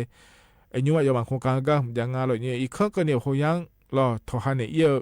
ยาเจไลมิเนี่ยนากาเนี่ยชงเนี่ยย่อเนี่ยชัวชัวยาจากการไอ้การด้านเนี่ยเลยเฮก็รอสายด่วนเธอก็จะพอหน้าหาแล้วเลยเจรออยู่มาบาล่ามีเนี่ยมันก็ยังง่ายอย่างเงี้ยขอเนี่ยอย่างนี้ที่หน้ารอเลยเจฮอหมอหน้า1330เธอก็เธอเด้อเธอฮอเนี่ยเงี้ยชอเดย์อย่างเงี้ยเดย์อยู่เจมาเจียงเงี้ยเราอยู่เจมาเจียงเงี้ยเธอเนี่ยที่หน้ารอนักก็คือเดือบเปียวเนี่ยอีกคนจ้อเนี่ยโลเลยเอี้ยล่าขอยอสามีเลยส่วนเนี่ยเงี้ยชอนยาส่วนเนี่ยเนี่ยอีกคนก็เนี่ยโลบิทอฮาลาเนี่ยบิสหายเนี่ยจิมินงาเลก็น่ามาเลยนะก็เธอลาซาดัวล้อเธอก็โหยาอำเภอหลักหัวแต่แล้วมาเจียเยเนี่ยยอมอยากเตรียมพยาเอียสีล้อเยเนี่ยมาลาทานยามือดาลาหัวเกินนี่ล้อเลยนี่ที่ก็ในที่นั้นนะเฮยเจมาเจงเล้อเจหาเมื่อย้อนนะลาสังยาหิบานลาปาเหมือนเลยอีล้อเยเนี่ยโหยาลาปาเหมือนโยหือแล้วโยมือได้จ้าเบอร์ล้อมาเลยลาซาปาแล้วเกินนะล้อโฮโลเกเดี๋ยวยอมอยากตียาอีน่ายอมมาอ๋ออัดดอมเบกันอีกคนนึงบักกันเนี่ยทหารเนี่ยเยอะและยังอาเทยุ่มหนาเดทุรยังอาเยอะขอเนี่ยส่วนอันนี้เกิดเราอยู่เขาย้ายในยังเงี้ยช่วยยังงาโลอยู่ยังจ้างงานแล้วงานนั้นเฮบุพอในอาหารในเลยด้วยเราเยอะมาบาล่ามีเนี่ยมันยังอาเยอะนี้อายามยาเดินนะขอนี่เงี้ยช่วยเดอยู่ยังจ้างงานแล้วเราหน้ามันก็น่าขอนี่งาขอเนี่ยหน้าหาวเนี่ยอย่าปล่อยชิญญาล่านะอย่ามาเนี่ยเหลือนะขอเนี่ยเยอะเฮก็พอในทิโปแล้วพระจากด้านในบิสิบิกามาเดเยเนเดทมิเนรอเยเนเฮนาขอนี่ยุ่ง รัฐบาลปาเยนี้มาเล่นเปียเนี่ยล้อถึงกับหัวยาวปาเยี่ยล่ายอสาเธอล้ออีกครั้งก็เนี่ยทหารเธอลาเนี่ยบาหัวยาก็เนี่ย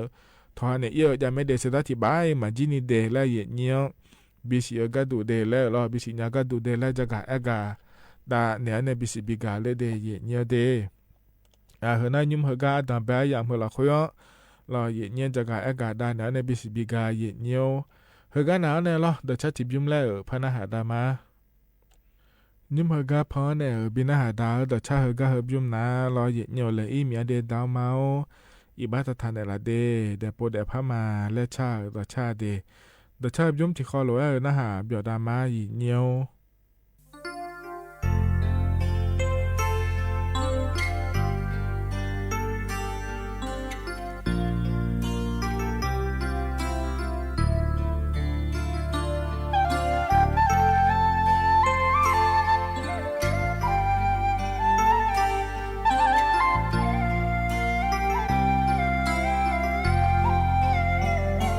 อามาโอ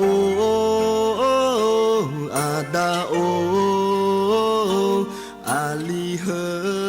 มอโดไลซอวอซากาเมียเมาวอซากาเมียดาวมาเกญาอีนังไลซอมาดาวดอega manahaga ali hanga gama trong la so do ha nữ nữ ta gơ ho la i so ali dazi thong po e o i nya ama ada nya bi do le nga ama o ada o ali he modo lai so wo saga mie mau wo saga mie dao ma genya inang lai so do bang je ho lai so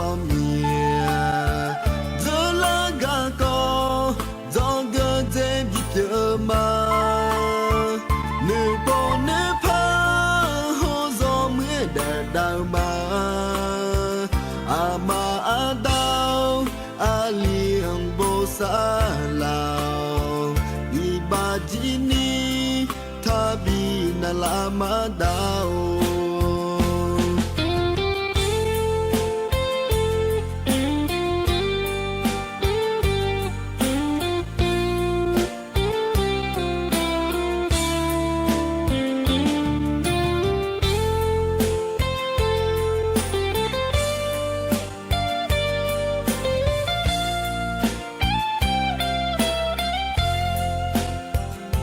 ama o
na lama daw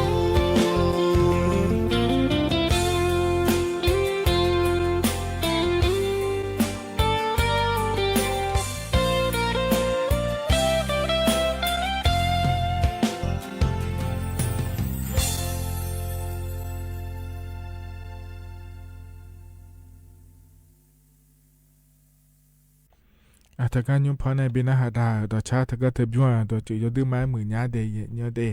ถ้าก็ชักเกิดหรือว่าเนียวหล่อเจอละไงเจมินในละอีเมียแล้วเราเนียวดาเมาอยู่บ้านทันในละเดเดปดเดพามาเดแล้วชาต่อช่างหาเนี่ยโยหานาหลวงถ้าก็พอในบินาหาดาก็ยังน่าหาเบียวดูล้อเนียวถ้าก็จะนอปลาล้อในน่าหาล่านี่โยหานาหลวงดูธรรมะเดเนียวเดถ้าก็มาข้อไปในน่าหามารอเฟซบุ๊กปะเนนะหามาดีนิมจีน่ารองานแหนอายุเชื่อมือแหนที่ข้อหลวงจดามาหยิบเยอะสวยดอมแบยามละคืนนะขอเนี่ยแห่กันเนี่ยน่าละตาปลาลอยเนาะอันนั้นนี่เชื่อเกินนี่หยิบเนี่ยล้ออยู่เชื่อพอปะเนจากการแอกานะล้อหยิบเนี่ยเยอะยมอย่างนี้เยอะเลยเนี่ยอย่างงั้นเจมานี่น่าถ่ายมีคนเดินนี่แม่หยิบเนี่ยถึงไม่ไหนหยิบนี่ต่อเด็กอีมาเลยแล้วเนี่ยมันถ่ายเดินหน้าโลอยู่ก็จะอยู่ไปอยู่ขายจังหวะเดียเนี่ยเดนั่นแต่ก็อย่างนี้รอเธอวิวเชื่อไปในแม่พอในแม่รอเฮือเหมือวิวแบบนี้เลยเนี่ยอย่างงั้นเดและจากการแอกาเรียกว่าอย่างนี้จ่อเดินนะขอเนี่ยย้อนรออย่าง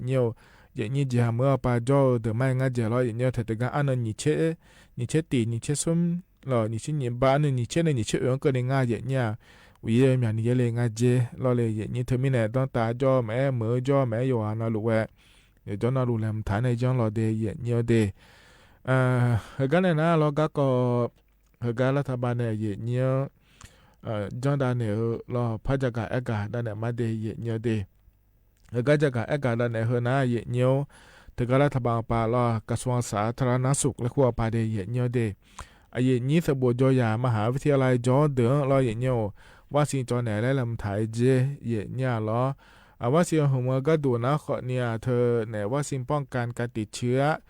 HPV และคู่งาเนี่ยล้อบัวก็ดูแลเดียเนี่ยเธอว่าสิ่ง HPV และคู่เฮก้ามหัวก็ดูนะขอเนี่ยกูจริงเจเธอก็ที่โปรเตจอกาลอเนี่ยเธอมีเนี่ยวัคซีนก็จอนะขอเนี่ยนักกอลเธอก็ HPV และคู่เธอมาบีเปียละเนี่ยชบานยาเดและธุรกิจงานแถเยี่ยเดที่โปรจอแต่เยี่ยขอในวัวเจียงคำนาเจชบานยาเจเยี่ยมาบีเปียละล้อเยี่ย HPV แล้วก็เธอเยี่ยมยาเจียงงานแถเยี่ยเดสมบูรณ์ยาบัวเยี่ยเรามหาวิทยาลัยจอเดินเลยก็งานเราในนี้หัวก็ดูนะขอเนี่ยนี่เช่เนี่ยนี่เช่โกหงก็นี่เจเนี่ยไทยชอบหาบูเดยงานน่ารู้你切呢？你切过红跟你了？有啊，那如来么个是人家用阿当白打，他哪好呢？มหาวิทยาลัยนี่เชื่อก็ไทยมีคนเดินเนี่ยอย่างงั้นนี่เชื่อเธอหนาลอยเยี่ยมจนเนี่ยมาเดแล้วธุรกิจงานเธอเนี่ยเธอมีเนี่ยสมบูรณ์ยาเรายุ่มจีนนะหาลูอาดามาแม่ยุ่มจีนนะหาลูนะลอยเยี่ยมอยู่หายาเนี่ยมาเวลาจอกะว่าสิ่งเธอจนเนี่ยนะคนนี้อยู่หายาบิจอขอยมืองาเดเยี่ยมเดมานี่นะโครงการก้าหัวเฮือไม่หูหนาลอยเยี่ยม HPV และขั้วเธอเยี่ยมสมบูรณ์ยาแล้วบูอาโคเชติหัวในนี่เชหัวกันเนี่ยจนแม่เล่จังหละแม่เยี่ยมจังหละเนี่ยสมบูรณ์ดูเฮอไทยมีคนเดินเนี่ยจนเนี่ยไม่ได้เยี่ยมเชติหัวในนี่เชหัวกันนี่นะแล้วที่มีเนี่ยเพื่อเนี่ยเราตาหนาคนเนี่ยนี่เชในนี่เชโกหัวกันนี่แล้วว่าสิ่งเธอพัฒน์หล่อเนี่ยล่างานในเยี่ยนี้น่าว่าสิ่งก็จอหนาคนเนี่ยช่วงอันนี้เกิดรอเยี่ยมว่าสิ่ง HPVและขั้วมีเนี่ยเรานักก็ถึงกับ HPV และขั้วเธอมาบีเปียเนี่ยชาวบ้านเยอะเราไม่หัวปลาหือล้างเงี้ยเราเยอะเนี่ยเขาเนี่ยเธอแต่มาเงื้อมาเลงปากมดลูกและขั้วเธอเนี่ยอยากจะช้อมาเลงเปียกล่าเธอขอเนี่ยว่าสิ่งเดียวจอนะชาวบ้านเยอะเยอะมาบีเปียกล่ากาดูเดได้เราเยอะเนี่ยเธอมีเนี่ยเยอะเนี่ยช่วงอันนี้หรือเรายุ่มแห่มหาวิทยาลัยไทยมีคนเดินเนี่ยนี่เชื่อกันก็เนี่ยอดัมเบนเนี่ยจอเนี่ยง่ายเราหน้านี่เชื่อกันจอนะคนเนี่ยไม่หัวปลามหาวิทยาลัยกันล้วนจอเนี่ยด้วยเยี่ยมที่ไม่ได้ยุ่งมาตอนไปเฮนี่เชื่อกันเฮจอเนี่ยกัน ไอ้เนี่ยอย่าพามาแม่เรามหาวิทยาลัยก็ถึงจอเนี่ยวัคซีนจอไหนล่ะนะขอเนี่ยวัคซีนเธอจอยมือแม่เนี่ยมานี่นะฮูบานะวัคซีน HPV ล่ะเนี่ยวัคซีนป้องกันการติดเชื้อ HPV และคู่เธอสดาผ้าพันจีเนียจอเดียเนี่ยเดสดามาเดนะมายาจอฮูบานะล่ะเนี่ยไอ้ขอเนี่ยอินุมารัฐบาลไปอย่างเงี้ยจอไหนล่ะง่ายเนี่ยเดที่มีนะล่ะวัคซีนเธอมุจอทายมือแม่เดและเนี่ยจะกะอากาศด้านเนี่ยBCB กาเลเดเยเนียวเฮนาดตอลุลอนิมเจกาเยนี่เนทอนเจออายามเฮละคอยจะกะอากาศดาเนใน BCB กาเดเฮกาหนาวในตชาติบิมเลพนาหาดามาเยเนียวยุมเฮกาพอในบินาหาดาดชาเกบิมนาลอเยนี่เฟบรัวปานนะหาลุเงลอเยเนียวสังหลามินาหุนในแม่เยเนี่ยบางกายในชาพอในละเดและดชาอบิมมนุษยญะที่มีในบิมพอในบินาหาดามาเดมายาสร้างหลานเด็กคนนี้ที่เขาร้อยนะฮะเบียดามาหยีเนียว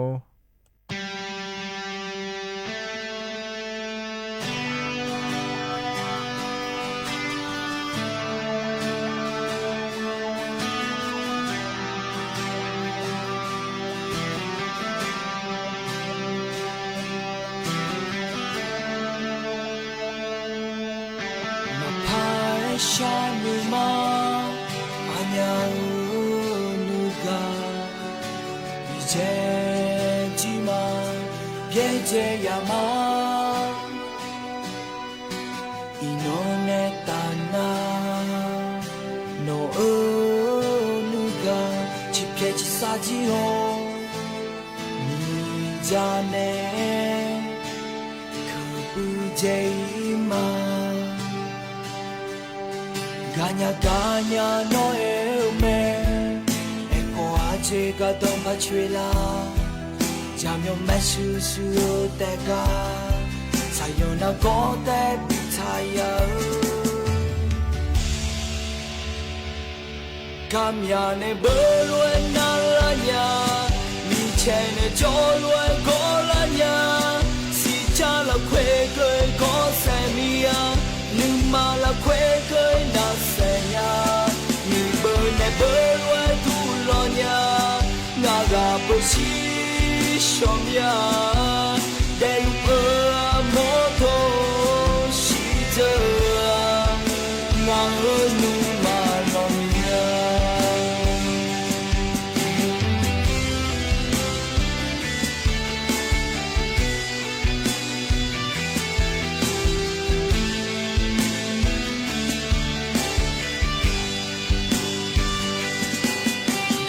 Ganya no epe Eko aje ga dong pa chue la Jam yo me su su te ga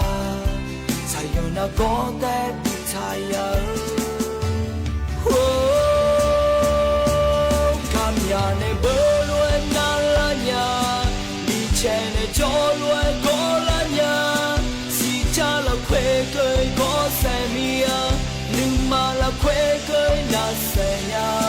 Ni bơ ne bơ luan tu lo nya Naga bơ chi som ya Den mơ mô tô shi dơ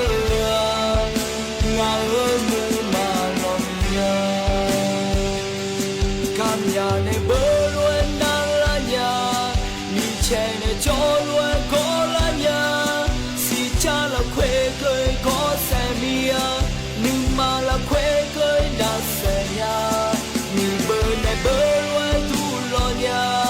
Naga bơ chi som ya Den mơ mô tô shi dơ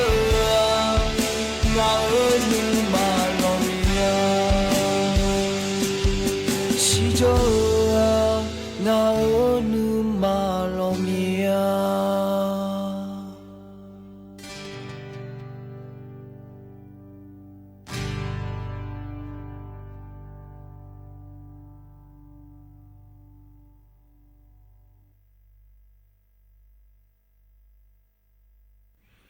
อาเทนาบางกายเนชาลอดชาเยเนี่ยแล้วนะฮะเบียวตุโยหานาลูเอเดเยเนียวเดเฮกันเนนะยามฮัจเจลาเฮเยเนี่ยเยชากาลบินะหะดากามาเยเนียวชากาชมะมะงาลอขอเนงาเวตกาคาพูมาจอเนบิเกเนเลแม่เยเนี่ยลอ อายามฮัดเจล่าลัวพอบินาหาดาเนี่ยอายามเจียนะว่าอิมาเด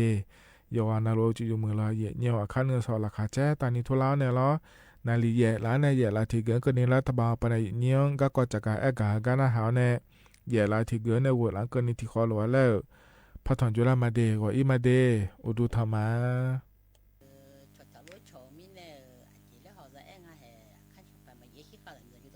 呀，起码到过去也人都还要那了。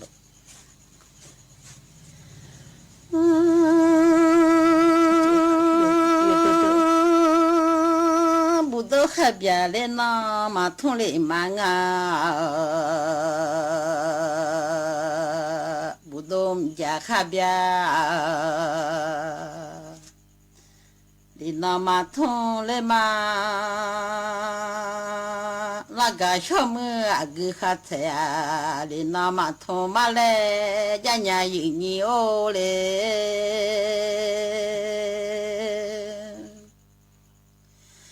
啊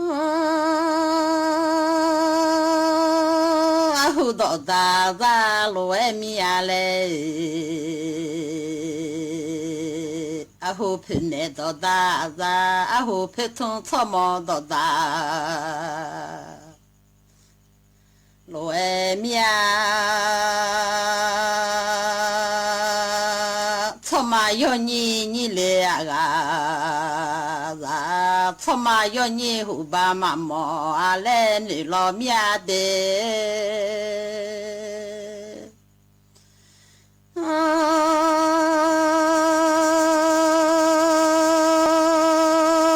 他妈要怎么啦？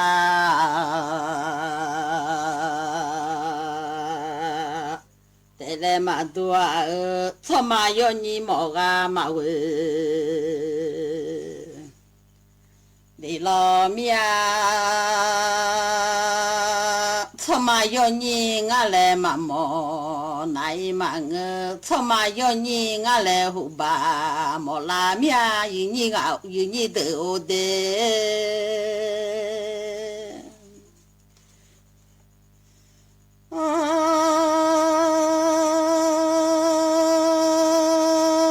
他妈要你要，他妈要你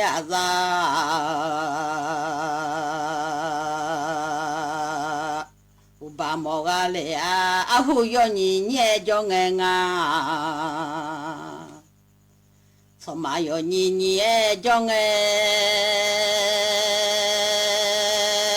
你阿妈毛啦带来嘛都来老娘喏，回弄的阿米里边爱家俺的。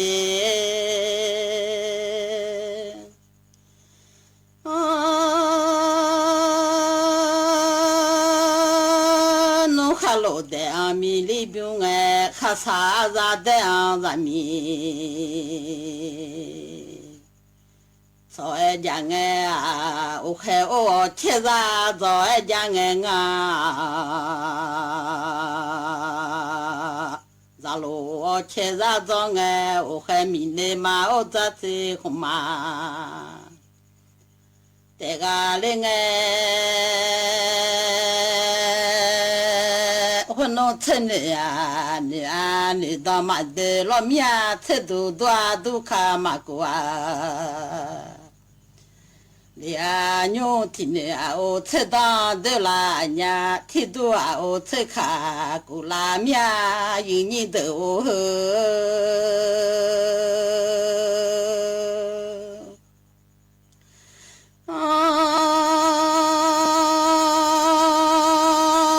要啥啥哎，啊，吃路哎家哎，吃农吃家能嘛。切将切弄西马拉子啊，包罗哎将喏啊，火火都到拍老弄来切老娘，啊面了面都家，带老弄来很多的火火都到拍弄来，提面都到。提面了面多，提海带老农来多，家老娘หูยอซาซาทีลูจางไงโยนเทตาเดลาญาทิเนียเนียเทตาเดอาโยเทดูดูอาเทคากูว่าละไงคนโนที่โหโหโดกาโนแลนญาโอชอจอเดที่เดราเด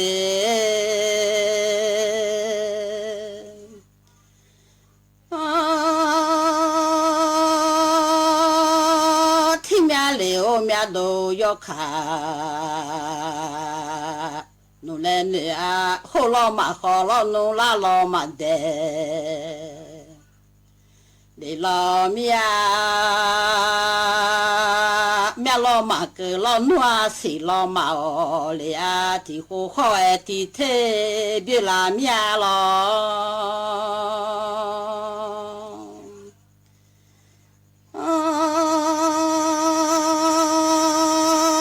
ที่เมียเราข้อที่เทงคนโนโหโดญาแลลาตุมาลาเมียลอยอุมาโดเลญาแลลาตุมาลาเมียโอเมียโดญาแลลาเนมาทาเลญาชอจออาเดที่เดราเด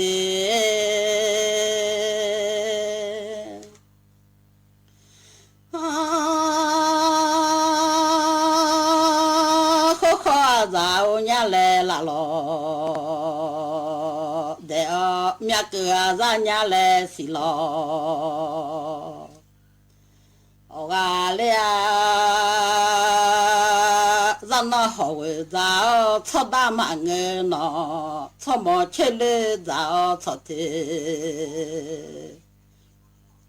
โอลาเมียชอจอเดที่เดราชอมายอซาชอสุโหมอลาเมียชาเกญาเด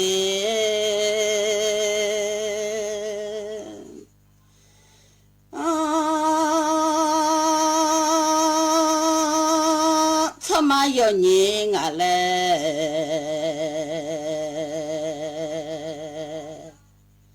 บามอลาญาอาหูที่มาโลยังไงชอจอเดที่เดราอาหูสุทีมาโลยังไงอาดึมาจูมอกะสามายาอาดึมาพมออาดอ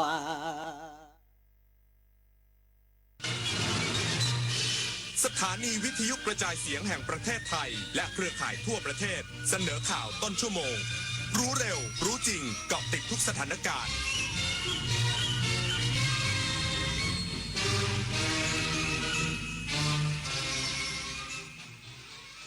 รับฟังข่าวต้นชั่วโมง 22 นาฬิกากับยุทธพรบานเย็นครับกรมทรัพยากรธรณีขอให้พื้นที่ 9 จังหวัดระวังเหตุดินถล่มและน้ำป่าไหลหลากอีกสักครู่กลับมาติดตามรายละเอียดครับอย่ามาห้ามต้องกู้อีกต้องแทงอีกเดิมพันไปเลยหมดหน้าตักน้อยผีพนันเข้าสิงต้องเจอไอเทมเด็ดแม่หมอยันรู้ทันเจ้ามือครั้งแรกติดใจครั้งต่อไปติดพนันล็อกผลให้แพ้ยิ่งเล่นยิ่งเสียข้าวสารเสกสติก่อนเงินเก็บหายก่อนความเชื่อใจจากครอบครัวหมดลบแอปลบเว็บพนันทิ้งทำกิจกรรมสร้างสรรค์หรือปรึกษาสายด่วนเลิกพนันโทร1323หยุดวงจรพนันออนไลน์ชีวิตคุณมีค่ามากกว่านั้น คณะกรรมการเอกลักษณ์ของชาติโดยสำนักงานปลัดสำนักนายกรัฐมนตรีขอเชิญผู้สนใจเสนอชื่อบุคคลหน่วยงานและโครงการเข้ารับรางวัลค่าของแผ่นดินเพื่อประกาศเกียรติคุณเชิดชูเกียรติและเป็นขวัญกำลังใจในการทำความดีที่เป็นคุณประโยชน์แก่ประชาชนและประเทศชาติดูรายละเอียดได้ที่ Facebook สำนักงานเสริมสร้างเอกลักษณ์ของชาติรางวัลค่าของแผ่นดินต้นแบบการสร้างสรรค์การทำความดี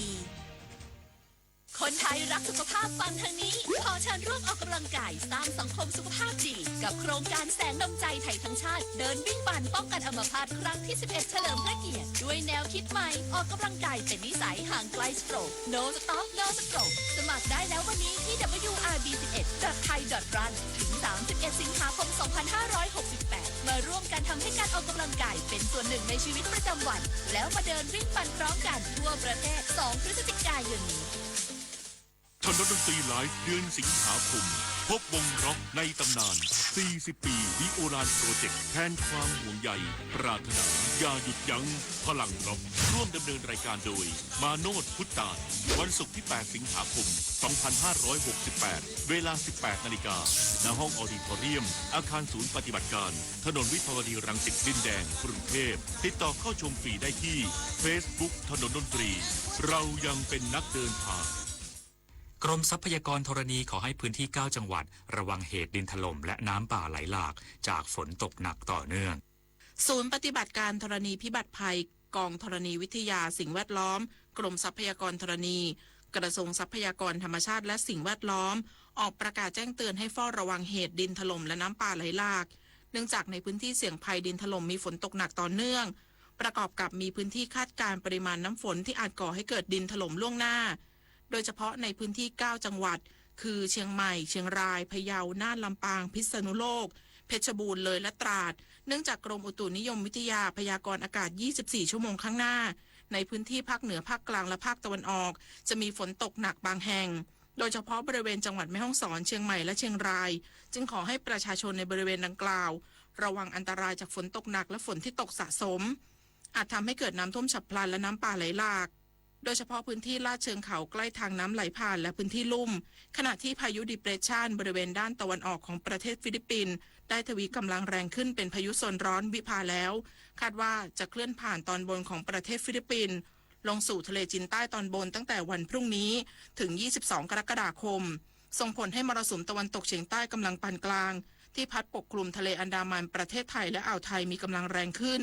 ทำให้ประเทศไทยจะมีฝนเพิ่มขึ้นและมีฝนตกหนักถึงหนักมากบางแห่งปิยาพันธ์ยังเทียนรายงานผู้ว่าราชการจังหวัดสุราษฎร์ธานีสั่งหน่วยงานที่เกี่ยวข้องเฝ้าระวังติดตามสถานการณ์คลื่นลมแรงฝนตกหนักดินโคลนถล่มพร้อมแจ้งเตือนประชาชนเตรียมพร้อมเฝ้าระวังอย่างใกล้ชิดถึงวันที่ 24 กรกฎาคมนี้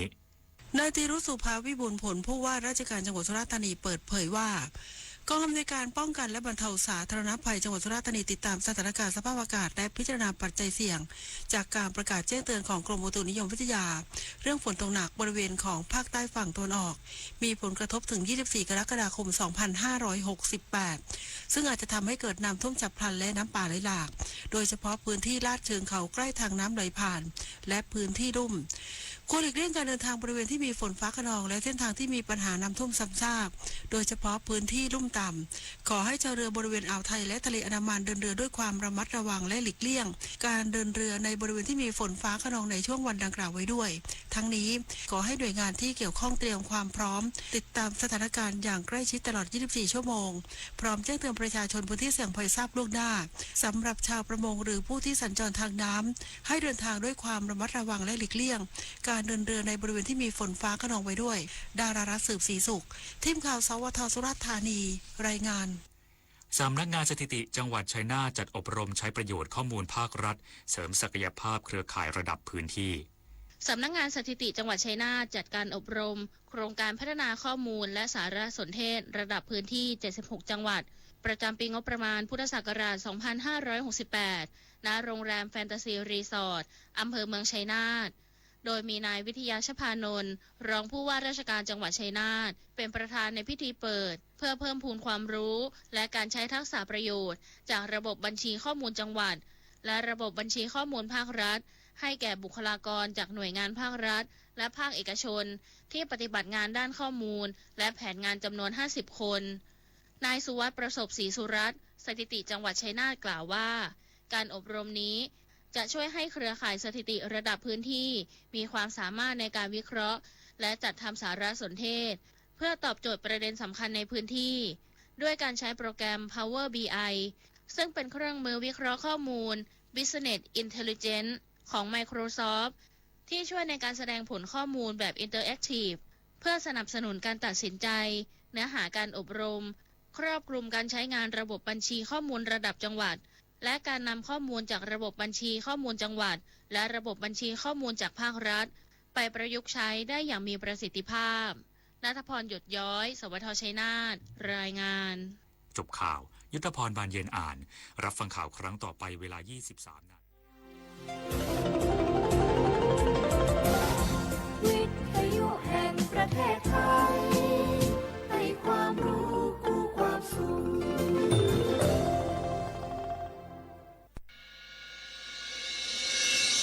สถานีวิทยุกระจายเสียงแห่งประเทศไทยจังหวัดเชียงใหม่ AM 1476 กิโลเฮิรตซ์สถานีวิทยุภาคภาษาชาติพันธุ์แห่งเดียวในประเทศไทยที่มีความทันสมัยเชื่อถือได้สร้างอัตลักษณ์กลุ่มชาติพันธุ์สู่สากล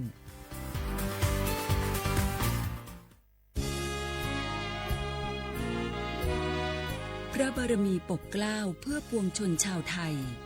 จากพระราชกรณียกิจนานับประการที่พระบาทสมเด็จพระเจ้าอยู่หัวและพระบรมวงศานุวงศ์ทรงทุ่มเทพระวรกายทรงงานอย่างไม่เหน็ดเหนื่อยเพื่อประโยชน์สุขของประสบนิกรจากโครงการหลวงสู่การพัฒนาแหล่งน้ำส่งเสริมการศึกษาและด้านสาธารณสุขที่มุ่งเน้นการพึ่งพาตนเองและการพัฒนาอย่างยั่งยืนทุกย่างพระบาทคือการทรงงานทุกพระราชดำริคือพลังแห่งการพัฒนาเพราะประชาชนคือหัวใจของแผ่นดินร่วมเสริมสร้างความรักในสถาบันหลักของชาติโดยสำนักงานประชาสัมพันธ์ที่ 3 กรมประชาสัมพันธ์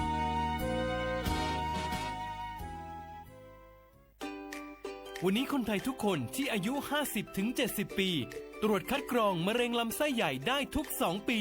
ที่คลินิกเทคนิคการแพทย์ชุมชนอบอุ่นไม่เสียค่าใช้จ่ายเพียงใช้บัตรประชาชนสังเกตสติ๊กเกอร์คลินิกเทคนิคการแพทย์ชุมชนอบอุ่นหรือจองคิวได้ที่แอปเป๋าตังเมนูกระเป๋าสุขภาพเลือกสิทธิสุขภาพดีป้องกันโรคดูแลคนไทยห่างไกลจากภัยร้ายมะเร็งลำไส้ใหญ่30 บาทรักษาทุกที่ที่คลินิกเทคนิคการแพทย์ชุมชนอบอุ่นสอบถามเพิ่มเติมสายด่วนสปสช1330 24 ชั่วโมง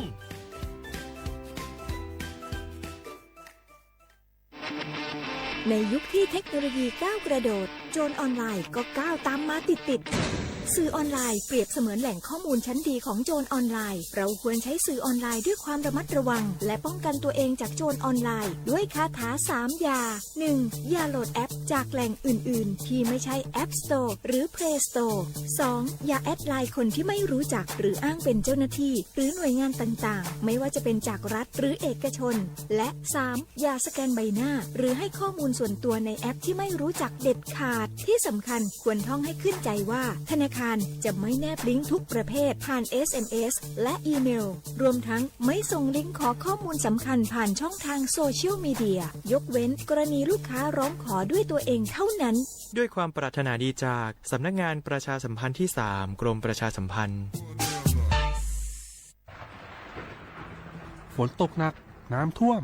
ภัยธรรมชาติที่เราหลีกเลี่ยงไม่ได้แต่เราสามารถเตรียมตัวให้พร้อมเพื่อความปลอดภัยของทุกคนในครอบครัวได้ก่อนน้ำมาเตรียมตัวให้พร้อมเก็บของสำคัญขึ้นที่สูงเช่นเอกสารสำคัญเงินสดและสิ่งของจำเป็นอื่นๆและถ้าหากบ้านอยู่ในพื้นที่เสี่ยงให้ติดตามข่าวสารจากทางราชการอย่างใกล้ชิดเตรียมไฟฉายแบตเตอรี่สำรองวิทยุสื่อสารและยาสามัญประจำบ้านไว้ให้พร้อมและอย่าลืมตรวจสอบเส้นทางอพยพที่ใกล้ที่สุดด้วยขณะเกิดน้ำท่วมอย่าเดินฝ่าน้ำที่ไหลแรงหลีกเลี่ยงการสัมผัสกระแสไฟฟ้าและหากต้องอพยพให้ปฏิบัติตามคำแนะนำของเจ้าหน้าที่อย่างเคร่งครัดเมื่อภัยผ่านพ้นตรวจสอบความเสียหายของบ้านและทำความสะอาดเพื่อป้องกันโรคที่มากับน้ำท่วมเตรียมตัวให้พร้อมก่อนภัยมาถึงเราจึงจะปลอดภัยด้วยความปรารถนาดีจากสำนักงานประชาสัมพันธ์ที่ 3 กรมประชาสัมพันธ์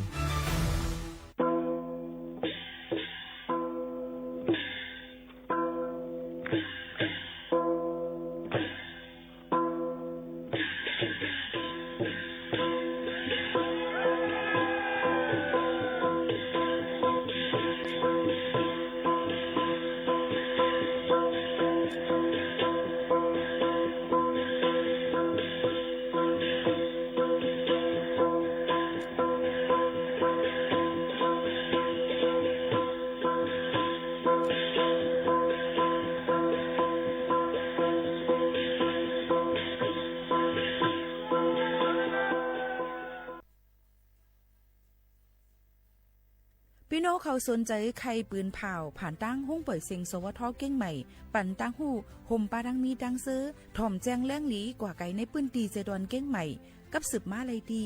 สวทเก้งใหม่หมายฟ้น053-276-068และ0922468579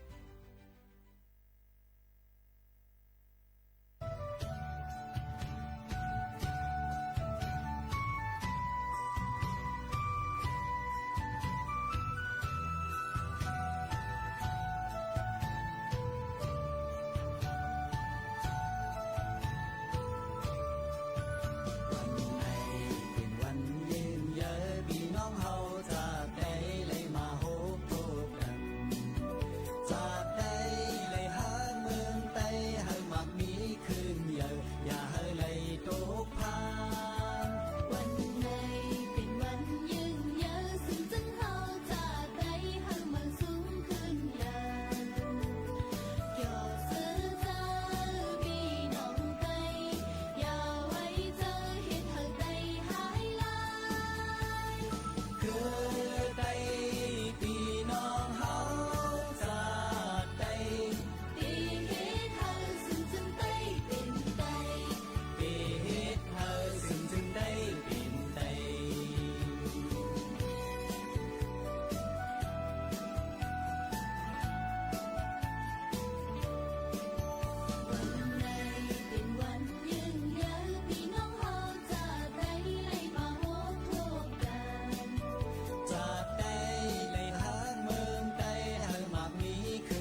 เมื่อซุ่งค่าเมื่อซุ่งพี่น้องผู้ยินถ่อมเสียงใต้ตั้งเสียงกูก็กูกวนค่ะชบกันตีนักตอนการห้องปล่อยเสียงสวทเก้งใหม่ AM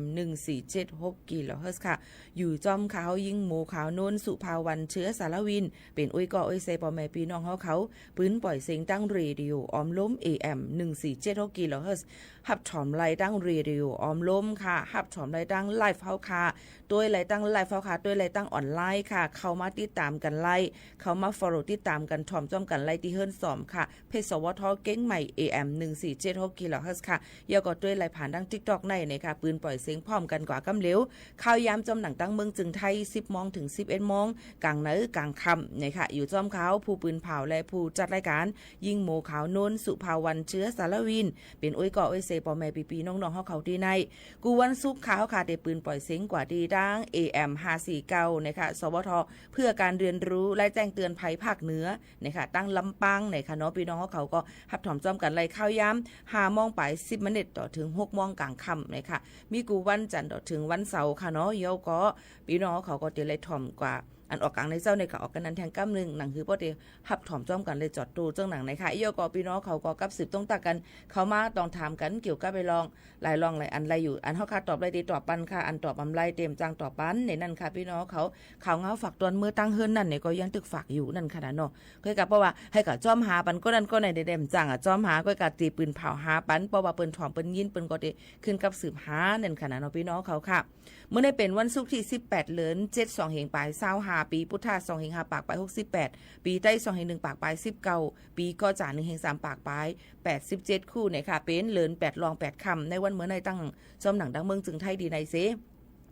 เมืองไต้ก็ได้8คำมือไหว้เอาให้ในค่ะกว่ากัน1วันค่ะเนาะพี่น้องเขาค่ะย้อนเปิ้นนั้นแหละเขาค่ะก็เอาจอมหนังเขาค่ะปองเป็นไล่คือปองให้สร้างกว่าจังหนังในค่ะเนาะพี่น้องเขา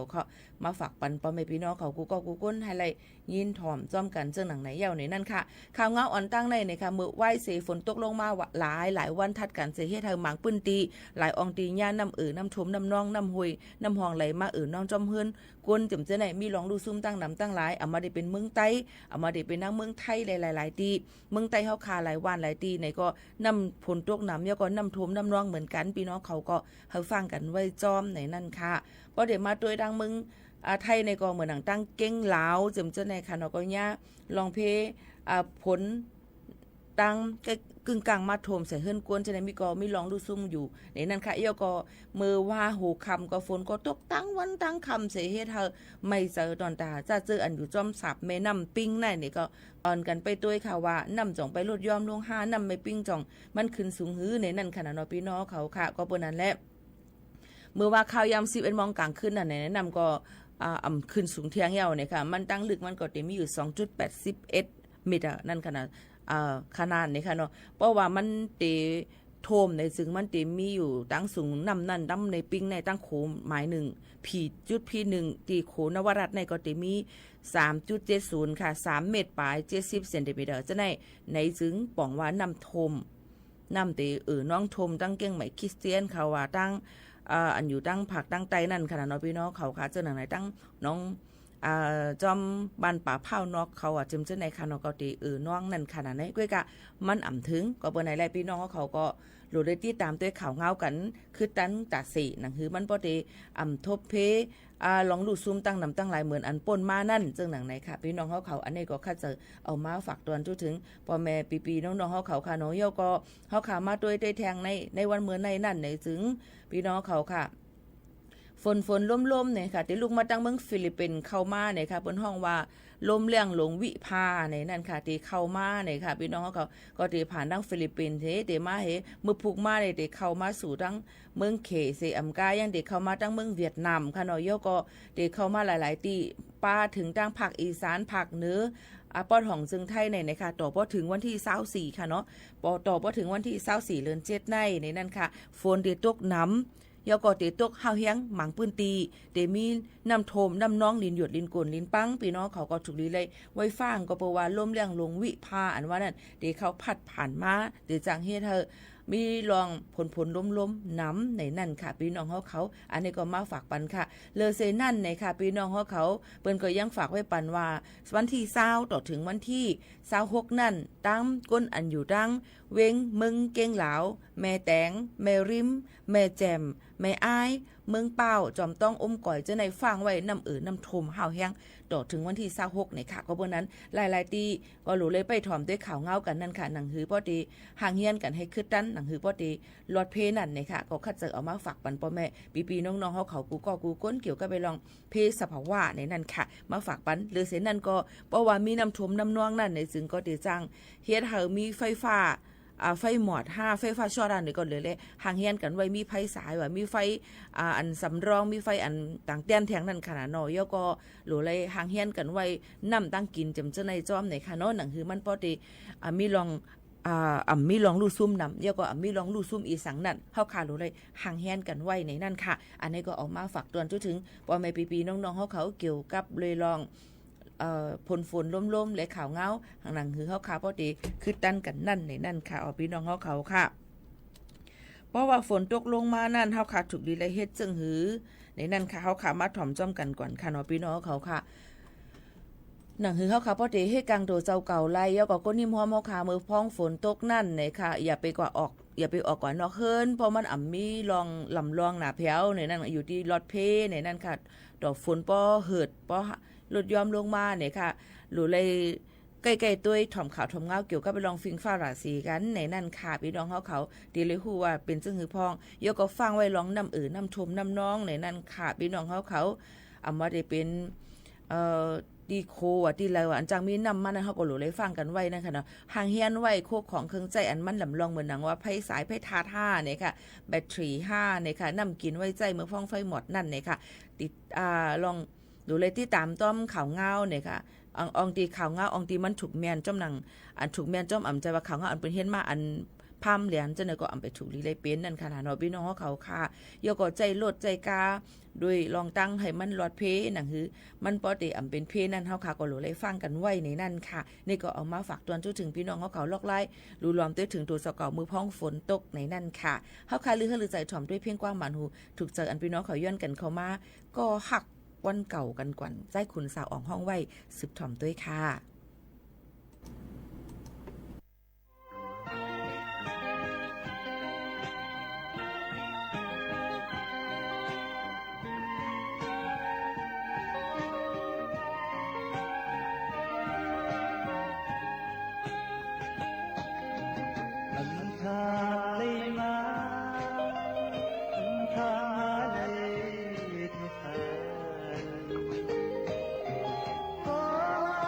ว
ก็หักวันเก่าค่ะหนึ่งเพลงความใจขุนสะอ่องห้องไว้พี่น้องเขาย้อนกันเข้ามาในค่ะยินจมขอบใจอย่าน้ำดีย้อนเพลงความมาอันปองเปลี่ยนหาอะไรเด็กข้าใจเอามาเปิดปันให้แรงยินทอมก้วยกับป้อเป็นเสียงลำความไทยในได้ก็เดย้อนกึดลือกวนก็มาเดียาหมายตามเงินในค่ะเนาะพี่น้องเขาค่ะมันหยาบเนียนค่ะเนาะย้อนเปิดอันเลยจะเจออันตีเฮ็ดออกเพลงความผู้เจ้าไปมวนเขาจุ่มเจ้าในค่ะเนาะแล้วก็อันตีก็ซื้อเพลงความเก่ามาห้องขึ้นนั่นในพี่น้องเขาก็รู้เลยตัวว่าจ่องมันเป็นลำเสียงความไทยห่าในค่ะเนาะตั้งในมันจังเปิดปันให้พี่น้องเขาเลยปืนเพลเลยยินถ่อมกว่าค่ะเนาะมันเป็นเสียงลำของปืนให้ไหนค่ะเนาะนั่นยาวค่ะก็ให้พี่น้องเขาวนสอนตัวนั่นขนาดนั้นคือเขาค่ะเพราะว่าฮักสงเกียกที่หาเนี่ยก็อะไรอยู่เมื่อหนังว่าสังหมักโฮเจอมีปีก5หมอกพานอาย5ก็ห่างคืม5เจียมเจ้าในอย่างก็อย่างเที่ยงหักเหมือนน้องมีเผอหักเหมือนจ้ามีเผอจำเจ้าในมันเปิดอำไรค่ะเนาะยันเบิ่งมันเป็นเสียงลำความไทยเปิ้นเฮ็ดนั่นค่ะเดี๋ยวก็เฮาซ้ำโฮงปล่อยเสียงเฮาค่ะอยู่ดังเมืองจึงไทยเนี่ยยันเปิ้นนั่นแหละเฮาค่ะก็รู้เลยฟังไว้นั่นค่ะเพราะว่าเฮาเปิดกว่าในเปิ้นได้ปิก8เสียงเฮาบ่ได้หลอกไปเท่ากำเหลียวให้ไหนค่ะมันได้อยากมั่นใจว่าเฮาค่ะก็เหลียวก็ทำติเหตุการณ์อยู่หลายเจ้าคือจังไหนค่ะเนาะก็ย้อนน้อมไปทางอ่อนตั้งก่อนจังหนังไหนค่ะพี่น้องเขาฝากเตือนตัวถึงพี่น้องเขากูก้นจังหนังไหนค่ะคำที่เขาคำมาตัวเนี่ยนั่นค่ะข่าวเงากันเที่ยงอิดอ่อนนึงค่ะเนาะพ่อแม่ปีน้องๆเขาค่ะข่าวเงาเจ้าในเนี่ยค่ะก็คัดใจเอามาฝากปันนั่นน่ะหนังคือพ่อแม่ปีน้องๆเขาพอดีเลยยินถ่อมหลายอันไรอันพร้อมกันกำเหลียวนั่นจังหนังไหนค่ะเนาะพี่น้องเขาค่ะแต่เหลียวดังสังขบุรีเปิ้นนั่นเนี่ยก็ดีหมอบปันเนี่ยค่ะวัดไว้ลูกอ่อนนะคะเนาะพี่น้องเขาค่ะเป็นวัดไทยนั่นค่ะเนาะพี่น้องเขาค่ะอันนี้ก็เอามาฝากปันปอไม่ปีน้องๆเขาจะเจอในนั่นค่ะมันก็ได้มีรองตั้งจึงหือหลาในที่ตั้งสังขบุรีเจดวนกาญจนบุรีนั่นในนั่นค่ะเปิ้นก็เลยคึงปองให้สร้างแลตอนแต่ลูกอ่อนอันเปิ้นยืนย้อนไว้อันเป็นพ่อแม่ลูกอ่อนเป็นก้นเฮียงกันเป็นพ่อแม่อันมีไว้วัดไว้ดังเมืองจึงไทยนั่นค่ะเนาะพี่น้องเขาค่ะก็ได้มีนั่นค่ะเนาะเยาก็เฮ็ดจำหนังเปิงเข้าในเปิงตรามื้อวันที่29เดือน12เฮงปลาย24ป่นมามื้อปีกายนั่นนะคะให้เย้าโตหลีงามในวันที่30เดือน9 2เฮง5ปากไป68ในนั่นก็หมดมีอยู่ 15,000 เฮงปลายนั่นค่ะเนาะเปิ้นก็คึงปองให้สร้างกว่านั่นค่ะเนาะเยาก็หลายๆตีหลายๆร่างเปิ้นก็คึงปองให้สร้างกว่าเยาก็ลูกอ่อนจะเจออันเป็นลูกอันเป็นก้นมาอยู่เศร้าทางดั้งเมืองจึงไทยเลยถึงมีไว้เกิดดั้งเมืองจึงไทยเหมือนหนังว่า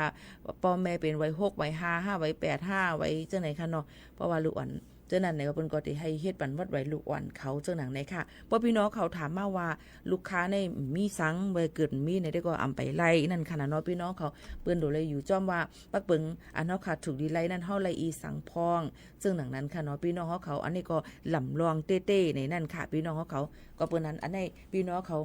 เปิ้นก็ได้ตกใจกันเดี๋ยวก็เปิ้นก็ได้ใกล้ๆถามว่าจองห้ำใจเต้อยู่ว่าเป็นนั้นเฮามาอยู่เมืองไทยเลยหึอันอยู่หึงนั่นใกล้ๆเฮาซ้ำจ่องมีวัดไว้เมืองเปิ้นหึมันจะว่ามาอยู่หึงกำก็เปิ้นเฮ็ดไว้แห่งการก็เฮ็ดไว้พาสปอร์ตแห่งการก็เฮ็ดไว้10ปียาจำหน่ายที่เฮ็ดแห่งอันเนี่ยลายนิ้วมือมันซ่อนกันกว่าเนี่ยมันสิมีปัญหานั่นขนาดเนาะก็เปิ้นนั้นพี่น้องเขาจะว่าอยู่หึงนานก็ดังเมืองจึงไทยหลเลยต้วยว่าวัดไว้เฮาขานั่นจ่องเข้าจ้อมเปิงอันเปิ้นตำวางไว้นั่นหือในเจิงหนังในเที่ยงในค่ะพี่น้องเขาค่ะอันนี้ก็คัดเจอเอามาฝากปันพ่อแม่ปีน้องๆเขาให้เลยฮับผู้จ้อมกันกู300,000เปิงเจิงหนังในเยาค่ะพี่น้องเขาใครฮู้เพิ่มเติมจังหือแทงในค่ะเอาหลักฐานเงาหักศักดิ์ศรีอันเฮาค่ะมีนั่นเฮาเฮ็ดที่อำเภอไหลที่เว้งไหลในก็กว่าที่นั่นค่ะพี่น้องเขาหนังหือบ่ดีหู้เลยแจงเลี้ยงหลีนั่นในค่ะเนาะอันนี้ก็มาฝากปันพ่อแม่ปีน้องๆเขาให้เลยยินถ่อมจ้อมกันแทงเจิงหนังไหนค่ะเอาพี่น้องเขาค่ะมาด้วยแทงในนั่นค่ะพี่น้องเขาตาเหลียวตั้งเจดอนเก้งใหม่เปิ้นก็เจ้าหน้าที่หลายตั้งในนั่นค่ะเปิ้นออกแจดด้วยในห้องตีจอมเสียงล้านตั้งขายหลายตีจะเจออันเป็นปรับพาสปอร์ตปรับค่าเมืองนั่นเนี่ยค่ะมีศูนย์ตอนนี้เปิดเสียงขายโคของไหลค่ะเนาะก็เปิ้นนั้นพี่น้องเขารู้เลยฟังกันไว้ฟังอยู่ฟังกินกันค่ะพ่อแม่พี่น้องเขาอันไหนย้อนฝากฟังไว้ปั่นกูก้นเนี่ยค่ะอย่าไปเฮ็ดผิดล้าในนั่นค่ะพี่น้องเขาฝากไว้ปั่นพ่อแม่พี่น้องเขาเจิงหนังในค่ะเนาะก็เปิ้นนั้นแหละตาเหลียวก็เปิ้นก็ยังตึกออกกดแจดกดทัดด้วยนั่นค่ะเลิงหนานั่นค่ะเนาะก็ฝากฟังไว้ปั่นพ่อแม่พี่น้องเขาจ้อมเฮามาอยู่มากินกว่าเยาก็ จะเจออันเป็นวัดไว้มัดหมดมือวันที่13เดือน2ป่นมานั่นเปิ้นก็อยู่ในคักตอนที่ย่อนย่านปันให้พี่น้องเขาอยู่เลยเที่ยง6เดือนต่อพอถึงวันที่13เดือน12นั่นจึงหนังไหนค่ะอ้อก็ยังพองแต่เหลียวก็ตึกอยู่ในคักตอนที่หางเฮียนตอนตาเดต่อว่าต่อไว้กันเจิมจึงหนังไหนก็ปันกันคัดเจอเครื่องปองให้สร้างกว่าค่ะหน้าป้อแม่พี่ๆน้องๆเฮาเขาค่ะข่าวเงาเทียงหนึ่งอันนึงในนั่นค่ะพ่อแม่พี่น้องเฮาเขาค่ะก็ได้มีเกี่ยวกับเลยลองว่าในนั่นค่ะพี่น้องเฮาเขามันได้มีเกี่ยวกับเลยลองก้นดังเมืองจึงไทยแนวในนั่นค่ะเอาเนี่ยค่ะปืนในนั่นค่ะที่ก็มีคนไทยหัวก้อเนี่ยค่ะเกี่ยวคองจ้อมเนี่ยค่ะจุ้มแก่งคอเซ็นเตอร์เนี่ยค่ะเป็นไผ่จัดหาปันลองปรับเยเงินบัญชีม้าอันนี้ค่ะอันเป็นชื่อต่างอันเอากับปันเขานั่นค่ะเนาะก็เปิ้นนั้นแหละอันที่ยอบไรนั่นเนี่ยเปิ้นก็ที่ยอบเสติเอาตั้งพิษกว่าเนี่ยค่ะโดดตามตั้งพิษอันเป็นก้นขายวันขายเมืองในค่ะเนาะเปิ้นก็ลาดไว้ว่าญาโดดตาม1ปากปลาย19ปี2ปากปลาย34เลินในนั่นค่ะพี่น้องเขาลองตั้งเจ้าไหนก็เฮาก็ถูกดีเลยไว้ฟังในนั่นค่ะเนาะก็เปิ้นนั้นแลตาเลี้ยวใกล้ๆหันว่าปรับเยเงินและแอปพลิเคชันพี่น้องเขานั้นญาหลอกไว้จ่องใจค่ะย้อนปืนสั่งล่ะเปิ้นกูก็เปิดเป็นบัญชีนะมาปันต่างก็เสเปิ้นก็ฟังไว้นั่นค่ะเนาะเปิ้นฟังไว้เสเพราะว่าเฮาขาญาหลอกในเฮาขาก็รู้เลยกว่านี้ตูตนตูเจ้าเก่าว่าเฮาเป็นหั่งเฮาเจ้านั้นจังในถูกแม่นอยู่ไมโฟนเฮาค่ะอำได้ลงทะเบียนลงจื้อนั่นเนี่ยก็เฮาค่ะก็รู้เลยเอาปรับหน้าปรับเยเงินเฮาค่ะเอาปรับเยเงินเฮาค่ะนั่นกว่าให้ไว้กับตัวเฮาค่ะกว่าบ่จะเจออันว่ามัดหมดอายุเนี่ยก็เอาพาสปอร์ตอันอีหยังที่เป็นเงาหักศักดิ์ศรีเป็นเฮานั่นเอากว่าจอมไรเฮยก็เอาเจ้านั้นสิเอาหลักฐานเจ้านั้นกว่าตึงลาติคอมพานีค่ายโทรศัพท์พี่น้องเขาอยู่ AS ก็ AS ชั่วโมงก็ชั่วโมงจังนั้นค่ะการลัดปัญเจ้าหน้าที่เปิ้นว่าเฮามาลงจื้อเสียนสายหมายฟงอันแน่ย้อนเปิ้นว่าเฮาลงปรับเยเงินเนาะค่ะเป็นหมายฟงอันไหนเฮตาเลียวเปิ้นปีกไว้เปิ้นก็ติขึ้นเฮ็ดปันพี่น้องเขาสิขึ้นเอาหลักฐานเงาหักศักดิ์ศรีที่นั้นสิเอากว่ายื่นปันแทงเจ้าหน้าที่ปะตีเยเงินเขานั้นแทงกำนึงเปิ้นก็ติเป็นปลายแลกไล่สังเจอว่ามีก้นกว่ามีก้นกว่าต่างย้อนมีก้นกว่าแจ้งความมีก้นกว่าแนว่าเป็นหั่งเฮาในจึงเปิ้นก็ติปิกแปดเงินมีนั่นก็คือเปิ้นก็ติเอาแปดค่ะพี่น้องเขาย้อนเปิ้นนั้นอันนี้ลำลองก็แทงอันนึงเฮาค่ะใส่มาปียาวข้าวหึงก็ยาวเปลี่ยนยาวหมายฟงก็เมียเนี่ยก็กะอยู่ลิเปิ้นหลอกปรับเยเงินเนาะค่ะใจมไร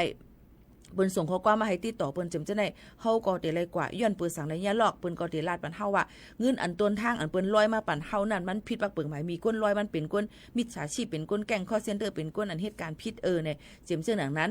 นั้นก็ได้เลยลาดว่าเงินในเงินเข้าเงินออกสู่ในมีหมอกกาในในสู่ได้เลยเอาเงาหักศักดิ์ศรีสู่มาเหนปันเฮาให้มันเต็มทวนเจ้าหนังไหนก็เปิ้นนั่นแหละได้ซื้อได้ขายสั่งเสียอำว่าพี่น้องเขาเลยเลยมีไว้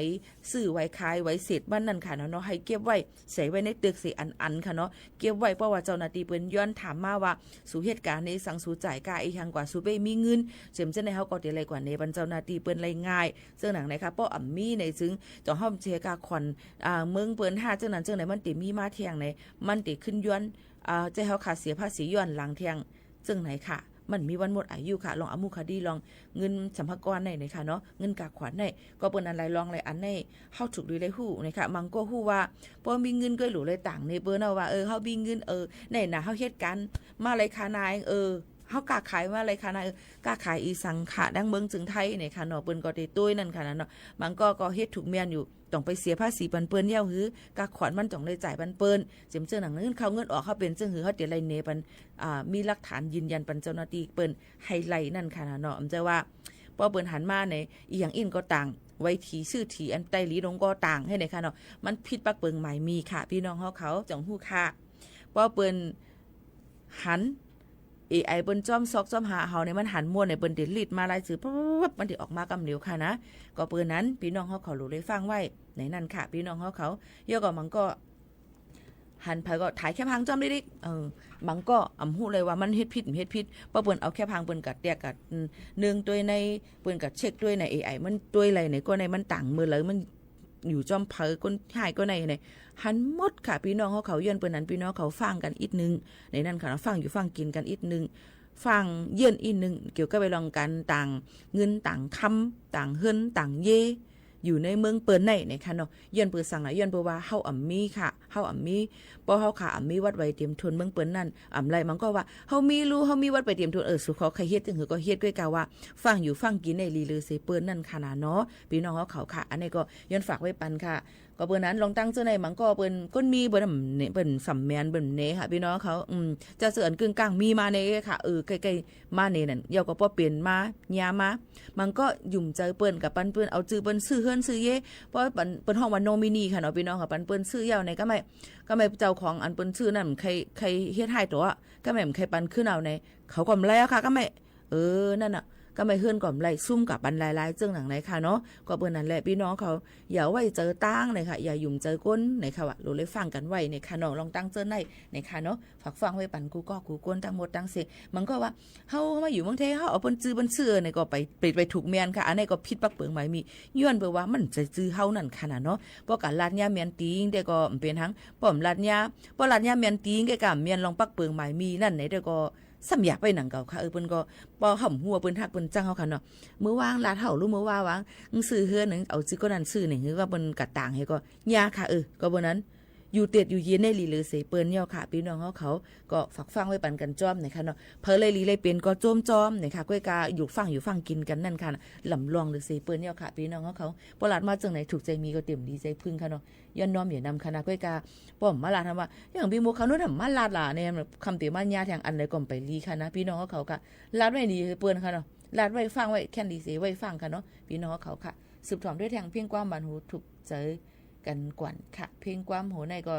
ได้เป็นเพลงความนางหนุ่มคำเลี้ยงห้องไว้ตั้งหัก3หัวใจเนี่ยค่ะสืบทอด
อ๋อค่ะพ่อแม่พี่ๆน้องๆเขาย้อนเพลงความกันเข้ามาอีหมู่ขานนที่เปิดบันเทิง1เพลงความค่ะเนาะย้อนปูว่าอีหมู่ขานนตึกห่างเฮียนไว้เกี่ยวกับไปลองข่าวเงาเที่ยงอำไปตูตันในนั่นค่ะเนาะเดี๋ยวเพลงความอันพี่น้องเขาย้อนกันเข้ามาเปิดปันพี่น้องเขาหาลิงินถ่อมจ้อมกันเที่ยงกำ1กว่าค่ะเที่ยง1หูค่ะเนาะเป็นเพลงความอันไรชื่อว่ากอบสังจ่องใจค่ะก้นอันย้อนมาจ่องตึกอยู่ไว้อยู่หือพออยู่ไว้ก็กอบสังเลยย้อนเลยอ่อมใจกอบสังนะคะสืบนิดถ่อมจ้อมกันค่ะว่าหยอกเรียนด้วยค่ะนะ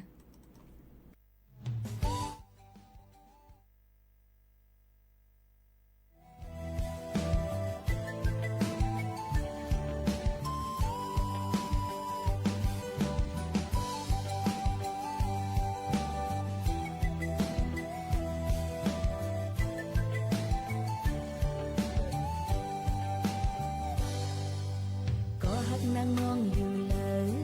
พายันใจเฮาปีฮือเจอกลางเจอน้องสาวอ่านคือทมยาหบทบเก็บกำหนึ่ง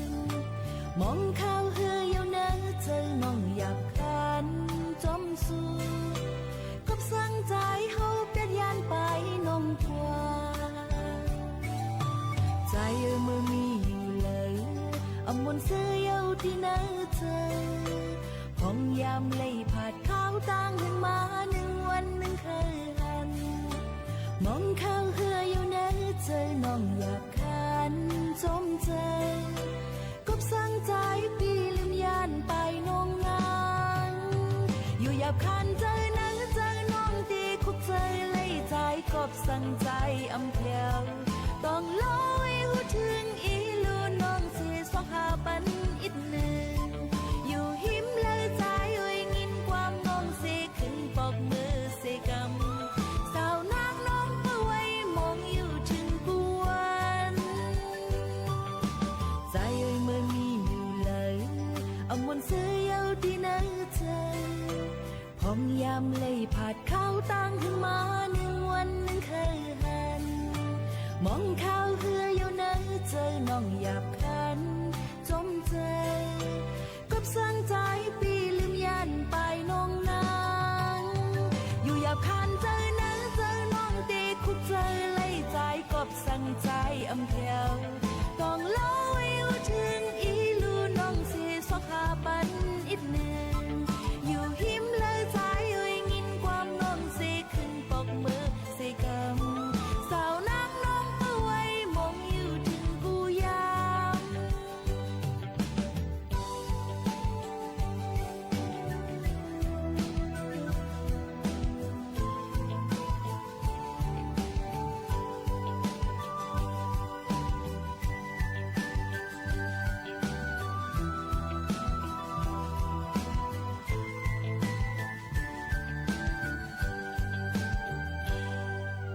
ก็หักนางน้องอยู่เลย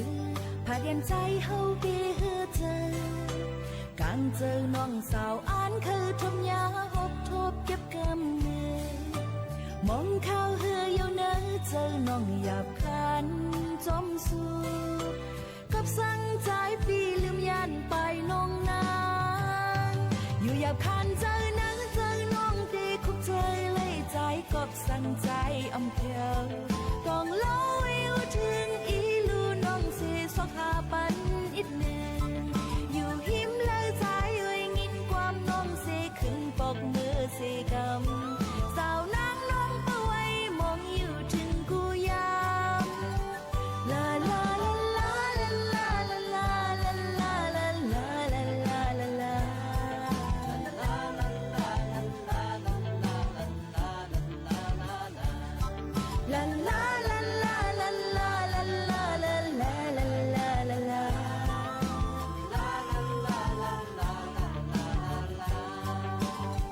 อยู่อยากคันเจอนังเจอน้องตีคุกใจเลยใจกบสั่งใจอำเพียวต้องเล่าอยู่ถึงอีลูน้องเสียสองหาปันอีกหนึ่งอยู่หิมเลยใจเอ้ยงินความน้องเสียขึ้นปอกมือเสียกำสาวนางน้องเพื่อไว้มองอยู่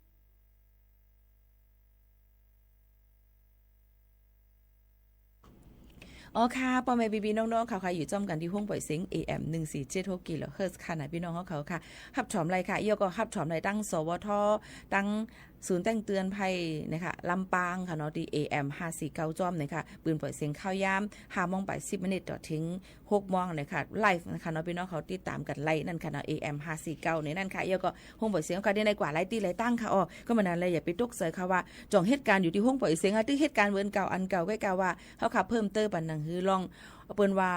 ออมร่มเรดิโอนะมันมีมือตายไม่มีวันมันหมดอายุมันเนี่ยค่ะว่าใกล้กันนะคือมันปกติหมดอายุในสืบสายใจวันเที่ยงเลยลองตั้งผ่านให้หันตั้งอินนะในตั้งออนไลน์จังไหนเยาค่ะพี่น้องเขาค่ะย้อนอ่านข้อความมิดอ่อนโจกะเดกอถ่อมด้วยเขาเงาโจข้าวยามตึงมีอยู่ในค่ะเนาะลูกหลาดความใต้อ่ำไลเฮาเป็นแม่ที่เฮ็ดจึงหืออ่อนกะสอนไล่กินไล่พองลูกอายุ30ในค่ะว่าอ๋อจังไหนค่ะป้อนั้นในอยู่ที่เฮือนนี่มันลัดดอกเขากำใต้เอ็ดค่ะ5ในเมื่อหนังตัวเปิงแตกมันค่ะตัวยุกอย่างมันค่ะเนาะพี่น้องเขาค่ะที่เฮือนนิ่งหมูขาวนวลเขาในอันในค่ะมีลูกค่ะแหละเนาะค่ะก็ที่เฮือนแม่เฮาก็ที่อุบความไตความเมืองความไทยอุบล้อกันให้ไหนค่ะย้อนวันนั้นแหละความใต้ในกำนำที่เขาก็ได้อุบปันเขาจ้อมหนังคือเขาบ่ได้เลยหมอป่องเจอนั่นในเขาอุบปันเขาความใต้ลัดดอกเขาความใต้ค่ะเนาะก็ไม่บ่ได้เฮือนนะค่ะลัดดอกเขาอีดในมันก็ได้หยาบอันนั้นก็คำลาดอันนี้มันอยู่เลยสั่งสอนป้อนปันเขาแต่มือก็เล็กอันในยุคเลย30เนี่ยเขากว่าเฮ็ดไล่เนี่ยค่ะมันมีที่ปางพึกพ่อนปางสอนมันอยู่ในค่ะเนาะพี่น้องเขาค่ะเกี่ยวกับในรองในเนี่ยค่ะเนาะมื้อหนังที่วัดป่าเปาเนี่ยค่ะที่ตั้งวัดสวนดอกจำเจ้าในเปิ้นก็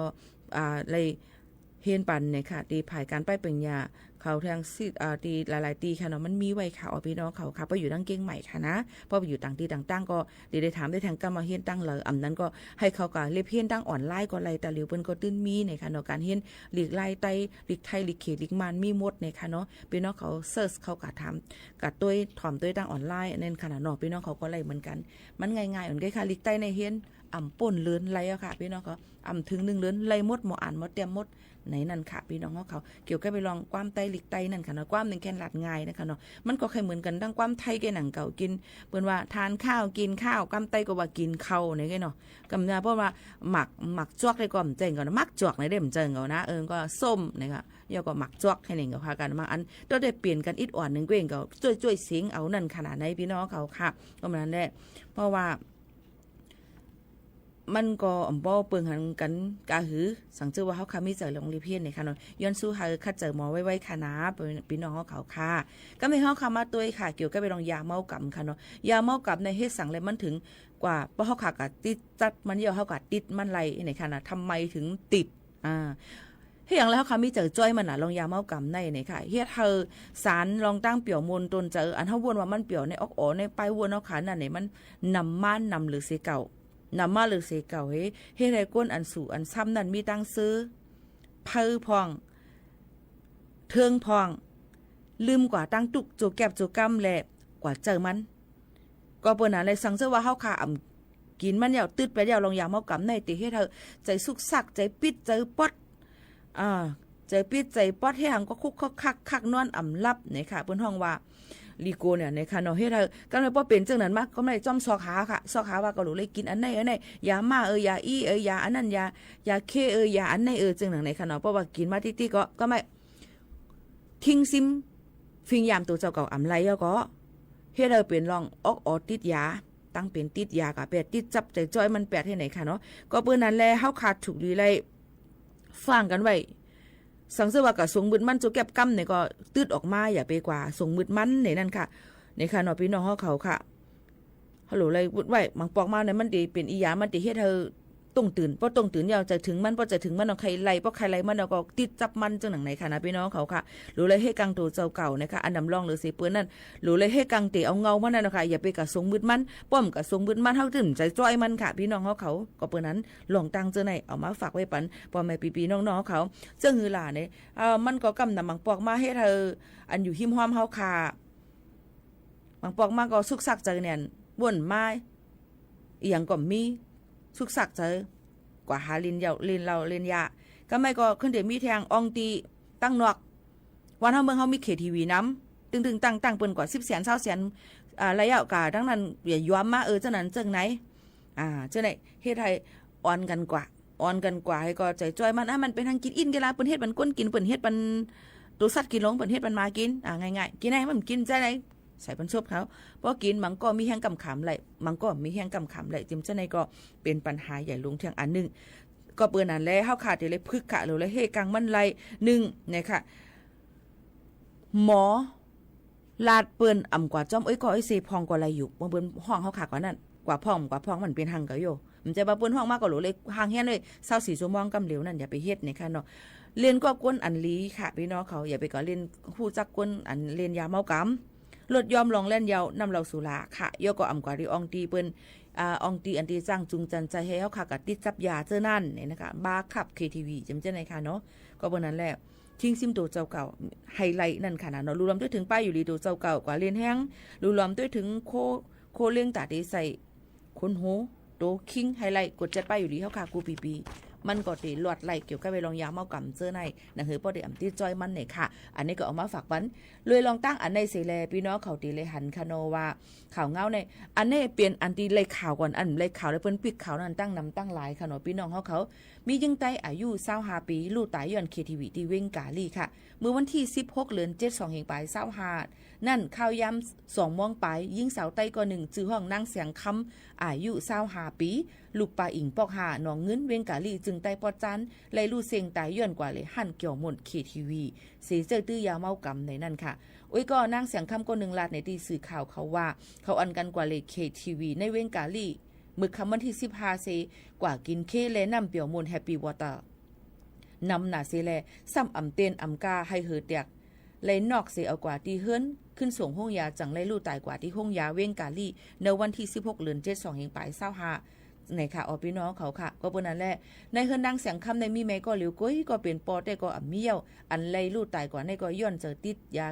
ย้อนเจอตื้อยาเคยาเมากำและนำแฮปปี้วอเตอร์นำล้วนแหละจังเอาเมามิ้งตูคิงกัดลางก้างสันเซอ่ำยาคืดไหลมันนางก็จังเลยรู้เซ็งกว่าค่ะก็เบอร์นั้นลองตั้งเจ้าในใครสั่งปันก้นหนุ่มยิ่งหนุ่มใจเขาเจอใกล้กว่าเหลในหัน KTV เขานั่นอย่าไปเจอตื้อยาเมากำแลน้ำแฮปปี้วอเตอร์น้ำป่นตี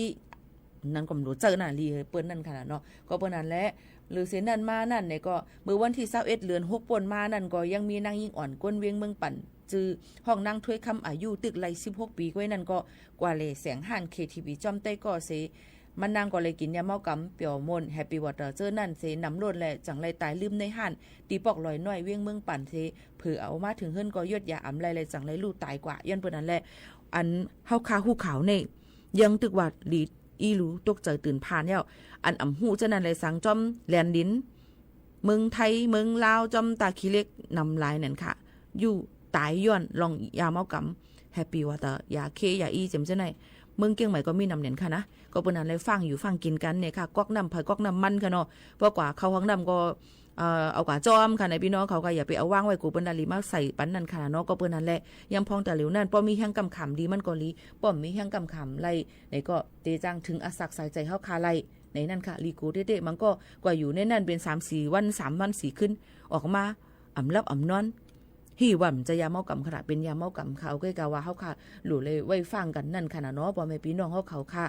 พอหลัดมาจังไหนเนี่ยค่ะเนาะก็พี่น้องเขาก็ถ่อมหูไว้หูในนั่นค่ะเนาะย่อก็ให้หมอแจกเพเนี่ยค่ะอย่ามีใจจันแป้งจังต่อกันย้อนเพราะว่าเขาค่ะก็เอาข่าวเงาอันลีและขอปันฟังตื่นติเลยมีปุนพรเสียมาฝากปันอยู่เย้าในนั่นค่ะพี่น้องเขากูก็กูก้นให้รอดเพกันให้หมออยู่หมอกินค่ะเอามาดีกว่าอะไรไปตั้งไรเอามาได้เป็นลองตั้งกินตั้งย่ำก็ให้ฟังกันไว้กูก็กูก้นเสกัมในนั่นค่ะพี่น้องเขาก็เปิ้นนั่นแหละลองตั้งเสื้อในเขาขากูเนี่ยป้อไฮไลท์กว่าในอำกับสืบมาในกูเนี่ยกูกาติดจับลงยาเมากำเสื้อในฮะอำนั้นก็เป็นหือลูกหือตาหือรีหือกอมหูจำเจ้าในไม่เจอนั่นค่ะนะก็เปิ้นนั้นฝากไว้บันกูก็กูก้นค่ะอ้อม่อนๆค่ะพี่น้องเขาเมื่อได้เขายาหมดเสียงยาวค่ะไม่สงค่ะ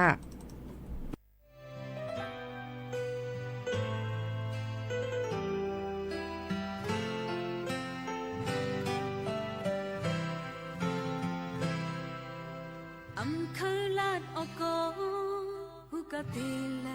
หมอกเยาอำลัดก็หูอำเยามันได้เป็นลองไล่ทางเปิงหมอกอันหอมกี่พึ่งวันมาตอมปันจนตีเห็นสนหมอกอย่าไปหานึกบ่จึงไล่หือแคบเข้ามาเลยนั้นคนหอกันลีอยู่ดาส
âm khơi lát ở có hu ca tì lay một dạo âm lát có hu âm dạoมันได้เป็นลองไล่ทางเปิงบอกอันหอมกี่พึ่งวันมาตอมปันจอมตีหิมส่วนบอกอย่าไปหาหรือพอจึงไล่หือแค่เข้ามาเลยนั้นคนหอกันลีอยู่หือตาสุนแล้วไม่อยู่ก็บอกเขาเว้นเขาไล่อยู่มาโคจัง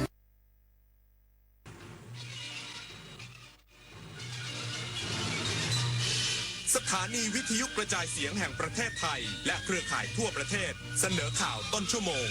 รู้เร็วรู้จริงเกาะติดทุกสถานการณ์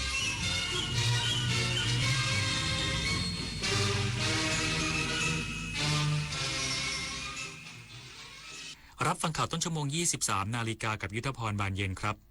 กระทรวงศึกษาธิการเดินหน้ายกระดับคุณภาพการศึกษาพร้อมเร่งคลี่คลายปัญหาโครงสร้างค่าตอบแทนอีกสักครู่กลับมาติดตามรายละเอียดครับ คนไทยรักสุขภาพฟังทางนี้ขอเชิญร่วมออกกำลังกายสร้างสังคมสุขภาพดีกับโครงการแสงดำใจไทยทั้งชาติเดินวิ่งปั่นป้องกันอัมพาตครั้งที่ 11 เฉลิมพระเกียรติด้วยแนวคิดใหม่ออกกำลังกายเป็นนิสัยห่างไกลสโตรก No Stop No Stroke สมัครได้แล้ววันนี้ที่ wrb11.thai.run ถึง 31 สิงหาคม 2568 มาร่วมกันทำให้การออกกำลังกายเป็นส่วนหนึ่งในชีวิตประจำวันแล้วมาเดินวิ่งปั่นพร้อมกันทั่วประเทศ 2 พฤศจิกายนนี้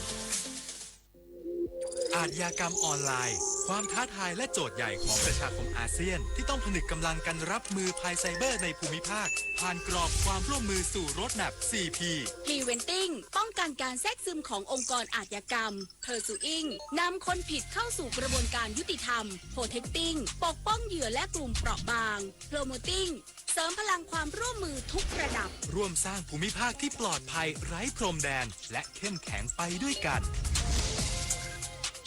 อายุเข้าเลข 6 แล้วจะเริ่มต้นอาชีพใหม่ได้ไหมนะได้สิครับผู้สูงอายุ60 ปีขึ้นไปที่ยังมีไฟสามารถกู้ยืมเงินทุนประกอบอาชีพกับกองทุนผู้สูงอายุได้ไม่เกิน 30,000 บาทต่อคนหรือ 100,000 บาทต่อกลุ่มผ่อน3 ปีไม่มีดอกเบี้ยพร้อมก้าวสู่การเริ่มต้นอีกครั้งอย่างมั่นคงดีจังเลยแบบนี้จะได้เปิดร้านเล็กๆอย่างที่ฝันไว้สักทีเงินทุนปลอดดอกเบี้ยกับกองทุนผู้สูงอายุสอบถามเพิ่มเติมได้ที่กรมกิจการผู้สูงอายุ 1300